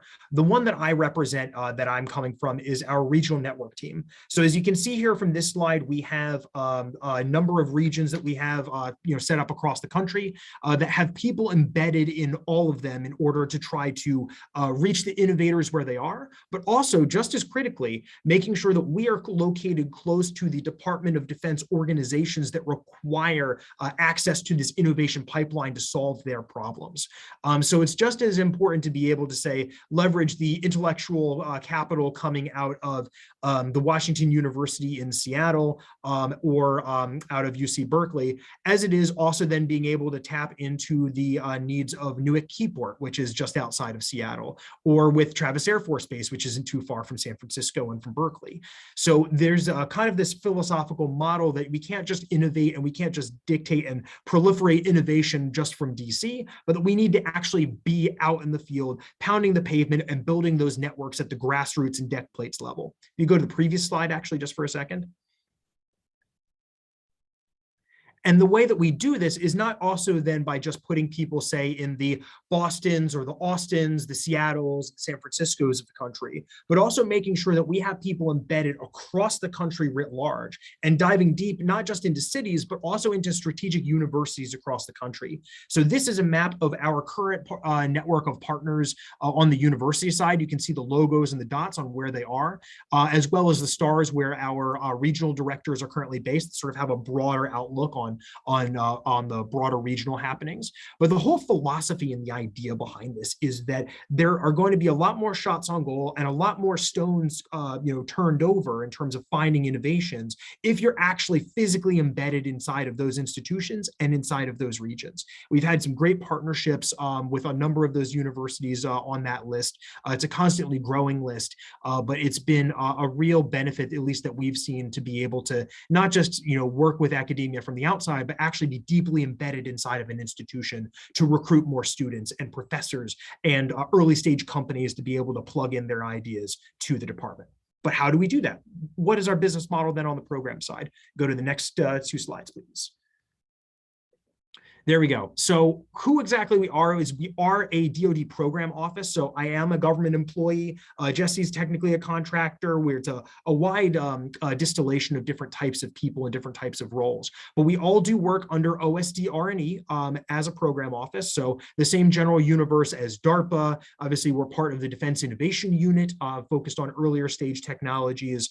We work alongside a number of other partners on the OSD side. But because we are within OSD R&E, we're very focused on emerging ideas, what's over the horizon, what's going to be shaping the battle space going forward.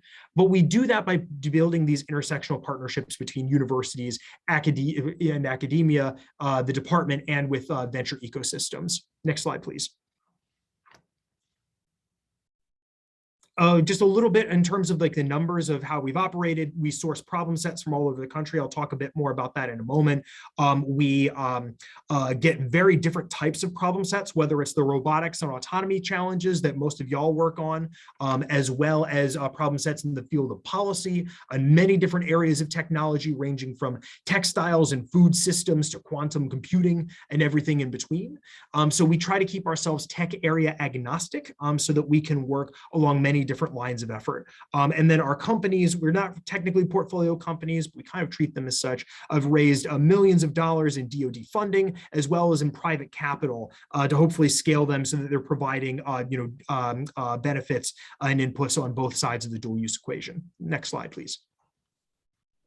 So as far as that model then of how we do innovation, and that I think is really novel and unique, is that we focus on running programs as a program office. So going to conferences, networking, meeting people, and building out that network as a part of what we do. But it's operationalizing and applying that network to specific problem sets that come into us from other parts of the department is really the key behind our business model. So in order to do that, we have 3 different types of programs along 3 different lines of effort. National service programs, so getting pathways to inject new pools of talent into DoD, whether it's hiring them into direct billets or getting them to work on special projects over the summer and internships between their years of undergraduate or graduate school. It's all about this idea about how we get new pools of intellectual capital to work with the department for the first time. We then have collaboration programs, which are taking external innovators from academia and startups, bringing in a DoD problem set around a time-bounded challenge, whether it's a crowdsourcing challenge or a hackathon, and getting to them to generate some new, novel, sometimes off-the-wall solutions that maybe the department wasn't expecting, and trying to get them some initial momentum and traction within the department. And then acceleration programs, which are meant to take those early stage ideas coming out of national service and collaboration programs, or maybe a little bit further along early stage startups at like the pre-seed to Series A round, and get them to be accelerated in terms of their engagements with the department, getting them smart on how to engage in the department in terms of the taxonomy, understanding contracting mechanisms, getting them access to end users to be able to validate their ideas and do additional customer discovery in the unique DoD context. But generally, how we can get them a bit of a kick in the rear in order to be able to generate their solutions more quickly and be ready to work with the department. Next slide, please. So as you can see, within those 3 lines of effort, we have a lot of different programs of record, or basically programs that we run at full rate of production to be able to solve different types of problem sets. I'll dive into some more examples in a moment. There are obviously a lot of options here, and I'm happy to dive into more details on any of them on this call or afterwards if you are so inclined. But the long of the short is what we've seen is trying to solve problems on the side of the department, especially across all of those different tech areas, or whether it's hard science or soft science, policy or engineering or computer science. There's so many different permutations of types of challenges to be solved that we need to have more tools in the proverbial toolbox to be able to solve them, and to have more opportunities then for different innovators on the stage of their innovation journey, whether they're just starting off in thinking of ideas on the back of a napkin, or they're working in their proverbial garage with an actual prototype, to be able to input into the system of innovation that the department is seeking, making sure they get the support that's calibrated for the kind of idea that they have, and making sure that then there is a successful off-ramp to another part of the department that is willing to run with the proverbial football to help see that idea get into reality. Next slide, please. So I'll dive into one example from each of the programs just to give you a more tangible sense of what it is that we're working on. So in national service, again, which is about getting a manpower to work for the department. Next slide. We'll talk a little bit about X-Force. So our X-Force Fellowship is a paid summer fellowship that Ensign pays for, that takes university students, whether it's at the undergraduate, graduate, or even occasionally PhD and postdoc level, and embeds them in a Department of Defense organization over a summer to work on a special innovation project. And it really, again, across the gamut, whether it's helping an operational unit to calibrate or design widgets to support their autonomy needs, or working on a policy improvement for the state partnership program between Massachusetts and the country of Kenya. There's a wide different permutation of these different kinds of challenges we work on. Last summer, we had 250 interns working across the entire department. So Army, Navy, Marines, Air Force, even the Space Force, we're starting to get some more problem sets for. But we have people that are working on so many different kinds of challenges that we then try to tee up for future work, whether it's starting a startup or working directly for the department after their internship is done. Next slide. Then on the collaboration side, which is again, getting external organizations and the department together for kind of a very short time-bounded innovation sprint. We'll go to the next slide.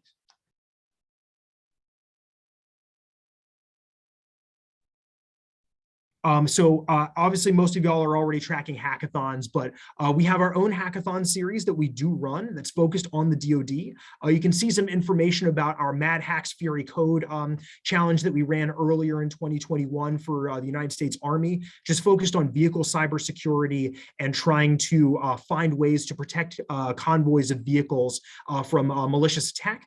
And I'm very proud to say that one of the finalist companies that came out of there was a group of 3 Harvard undergraduates that were doing a gap year out of their mechanical engineering and their broader School of Science programs, one of which had some background in the defense industry, have actually developed something that then has gone on to be in deep discussions with the Army around doing at least a CRADA or 2. They've gotten funding from both Ensign and from a couple of other organizations in the broader DoD orbit. They're talking to some large corporations about potential co-sponsorships and doing co-development, all of which started just from the engagements and the customer discovery that they did during one of our hackathons that was supported by the Army, after they had never even considered or known how to approach the department for the first time when they were working on their technology.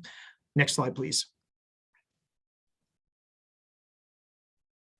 And then last, but certainly not least, our acceleration programs, which I think this group in particular will be curious about. Next slide.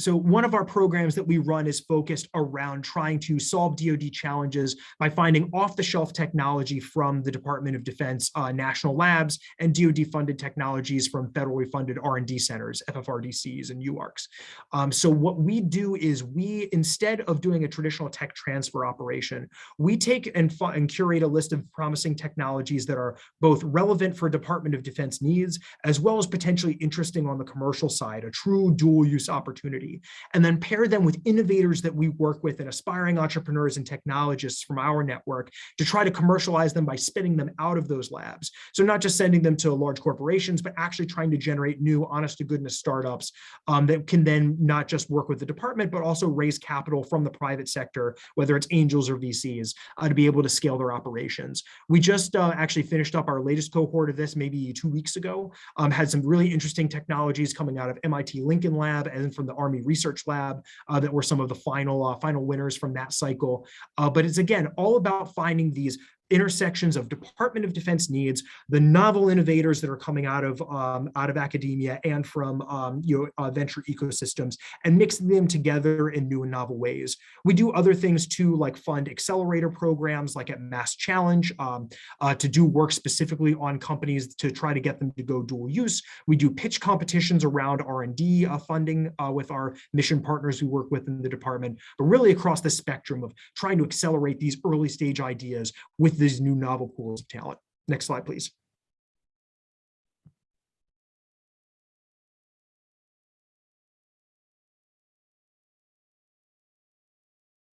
So I'm happy, I think I stayed relatively at time, so I'm happy to dive into more details. And so whether you're coming at us from the side of the Department of Defense and you have problem sets or technology need areas or challenge areas, or just really difficult problems that you're looking for outside perspectives on, I'm very happy to be a point of contact to get your ideas into our program sets. But also if you are coming in from whether it's the small company side and you are trying to look for opportunities to engage the department, very happy to get you on our newsletter, which has some of these ad hoc opportunities as they roll in. And also then from academia, whether you're a student trying to find their next research opportunity, a professor that's interested in maybe being a science and technology advisor for a DoD operational unit, or a technology holder that's interested in evaluating the DoD as a potential customer. I'm very happy to connect with all of y'all, and thank you for your time, and look forward to answering your questions. Yeah, Matthew, thank you.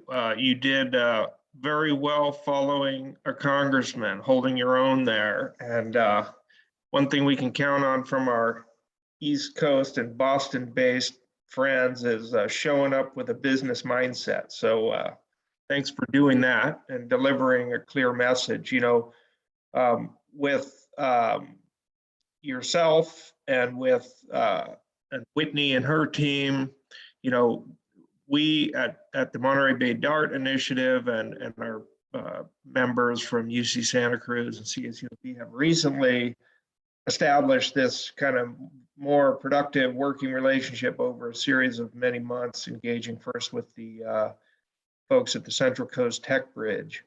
And so we're looking forward to staying in as part of your network and hopefully providing some of those connection points for you here. I know there was some talk about supporting a sort of pitch competition activities out here on the West Coast. Did you have any visibility into those conversations and you know, perhaps expanding a little further on what some of those activities could look like would be interesting to hear. Sure. So, and also Whitney, I saw you come off cams for a moment. It's good to see you, even from a distance. So I'll talk about the general philosophy and then I'll dive into the specifics. So as far as the general philosophy, and this is especially for people coming from outside the department on this panel, can sometimes be both a good thing and a frustrating thing about the way that Ensign operates, is that we always work on behalf of a demand signal that we see from another part of the department, primarily because of this idea of transition and ownership, and making sure that good ideas that come out of our programs actually then have somewhere else to land after that program is done, to make sure that they're not just withering on the vine or disappearing into a proverbial valley of death. Now, the way that then happens, or the frustration then that sometimes can be, is we'll get approached by companies that say, hey, you know, we have something, you know, whether it's an autonomy or a quantum, it's like, hey, this could be really relevant for the department, you know, it has a dual use application. How does that, you know, how can we then like enter the department? So sometimes I have to say, hey, we don't have any programs that are running that way because we haven't, you know, gotten anyone from the department to raise their hand to say that they're interested in working with us on using our platform to connect. And so then I'm like, you know, take a look at the newsletter. I'll let you know if I see anything come across. But we always then have to work, you know, like basically on behalf of the other parts of the department. Now, the positive side of this is then the way that Ensign is structured, especially with its tech vertical agnostic and its joint mandate, means that we then can partner with a Naval X Tech Bridge or an Army Applications Lab or an AFWorks or other innovation organizations to essentially use our network to help amplify what it is they already want to do. Now, as far as the specific example, this is our STARTS program. This is, I alluded to, basically doing pitch competitions around R&D funding inside of the department to get basically new sources and inputs into that system. So one of the benefits then of working with Ensign, say from like a Naval X side, is that we then have, just like alongside the tech bridges, we have people scattered across the country that we then can not just shoot out a newsletter to, but also then use our personal pre-existing connections to say, hey, by the way, I know of these like 5 AI/ML companies that could be really relevant for this pitch competition. Let's make sure they get involved. We have the money and the authorities from Capitol Hill and from OSDR&E to be able to run a pitch competition without needing to get, you know, tons and piles of approvals to be able to run it, because it's in our mandate, it's in our charter. We've already figured out contracting to run them. We have program managers that can do it. So we can be the administrative sort of kind of like glue and the foundation and platform really to be able to then do the specific work that'll be able to amplify, say, what the Navy is looking for. So I know Jesse's working on that particular program, and I know he was also involved in our collaboration with y'all and the Marine Corps on the 5G competition last year that I think went pretty well. So, you know, I've more to come on that front as far as that specific opportunity. Everything seems to be going well. You know, just like anything, right? It's good that Ensign and Naval X have people around to figure out how to handle MIPPers and other internal government stuff that frustrates everyone on the private side. But that's a big part of actually our value prop for the dual use system, is that we can be on the inside of the government trying to make those, you know, make that machinery and those mechanics work, so that we can focus then on delivering capabilities. Yeah, we've found that, you know, working with Megan and Chris and Whitney and the Naval X team has been really helpful in just what you're talking about there. I think on the dual use focus, you know, some of the more recent topics that we were getting excited around was this question of electrification and power, you know, assisted power needs of the DoD mission around the world. So hopefully that can be something for a later event activity out here?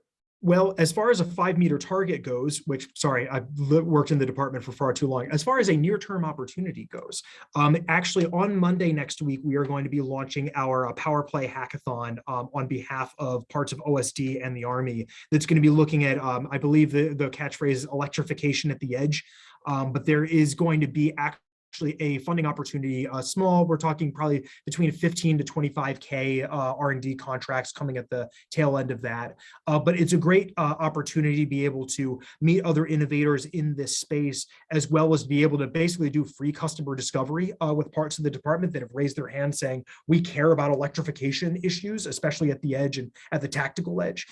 So if you have organizations, whether they're academic or company inside of your system that are interested in at least exploring there, it's a good place to start. And then we can, if that is something that's interesting to you, we can figure out a way to do either a deeper dive or heck, for you guys to just like pick up on some of the companies that are coming out of that afterwards.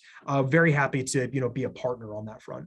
Excellent. Excellent. Yeah. Well, please let us know about that. We'll share it with our network. And we do have tomorrow's agenda includes a panel discussion on this topic of electrification. And I know we have a number of companies in the region kind of leading that. So look, really appreciate your time, Matt. We're going to need to wrap up our morning session so that we can get out to the Slammer facility here in Monterey. So we look forward to staying part of your network and being connected with you all. And yeah, so folks who are here and have responded to our registration prompts, please meet us out in, we're meeting at the actually at the Dust Bowl Brewing Company tap room parking lot.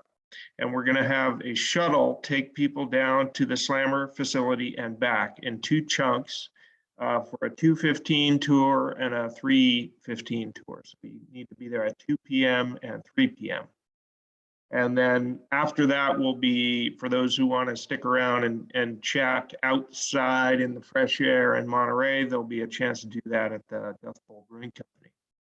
So with that, I think we're just about wrapping up our morning session. Thank you all for hanging in there with us. And I think really right on target talks, much of what we had hoped to achieve.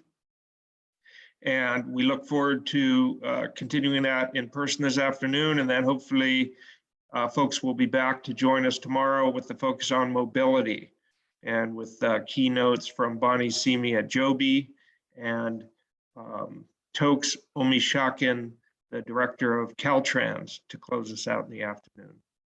So again, yeah, there's a link that Andrea put in there. The Dust Bowl Brewing Company is has multiple venues. So look at their tap room locations if you're looking for it. I think we put the address in there before. Let me see if I can put in the depot link actually here, which I have. I will do that now. And then if there, looks that Andrea took care of that. Thank you, Andrea. And Andrea is going to be our host tomorrow. So I look forward to seeing more of Andrea Pesci from UC Santa Cruz. Again, I think the last slide might have my thank you statement on it. But I guess if you will be posting the videos from today on our website as soon as possible. Please follow up with specific questions to panelists through the links that are provided on the website. And we'll call that a wrap. Thank you, everyone.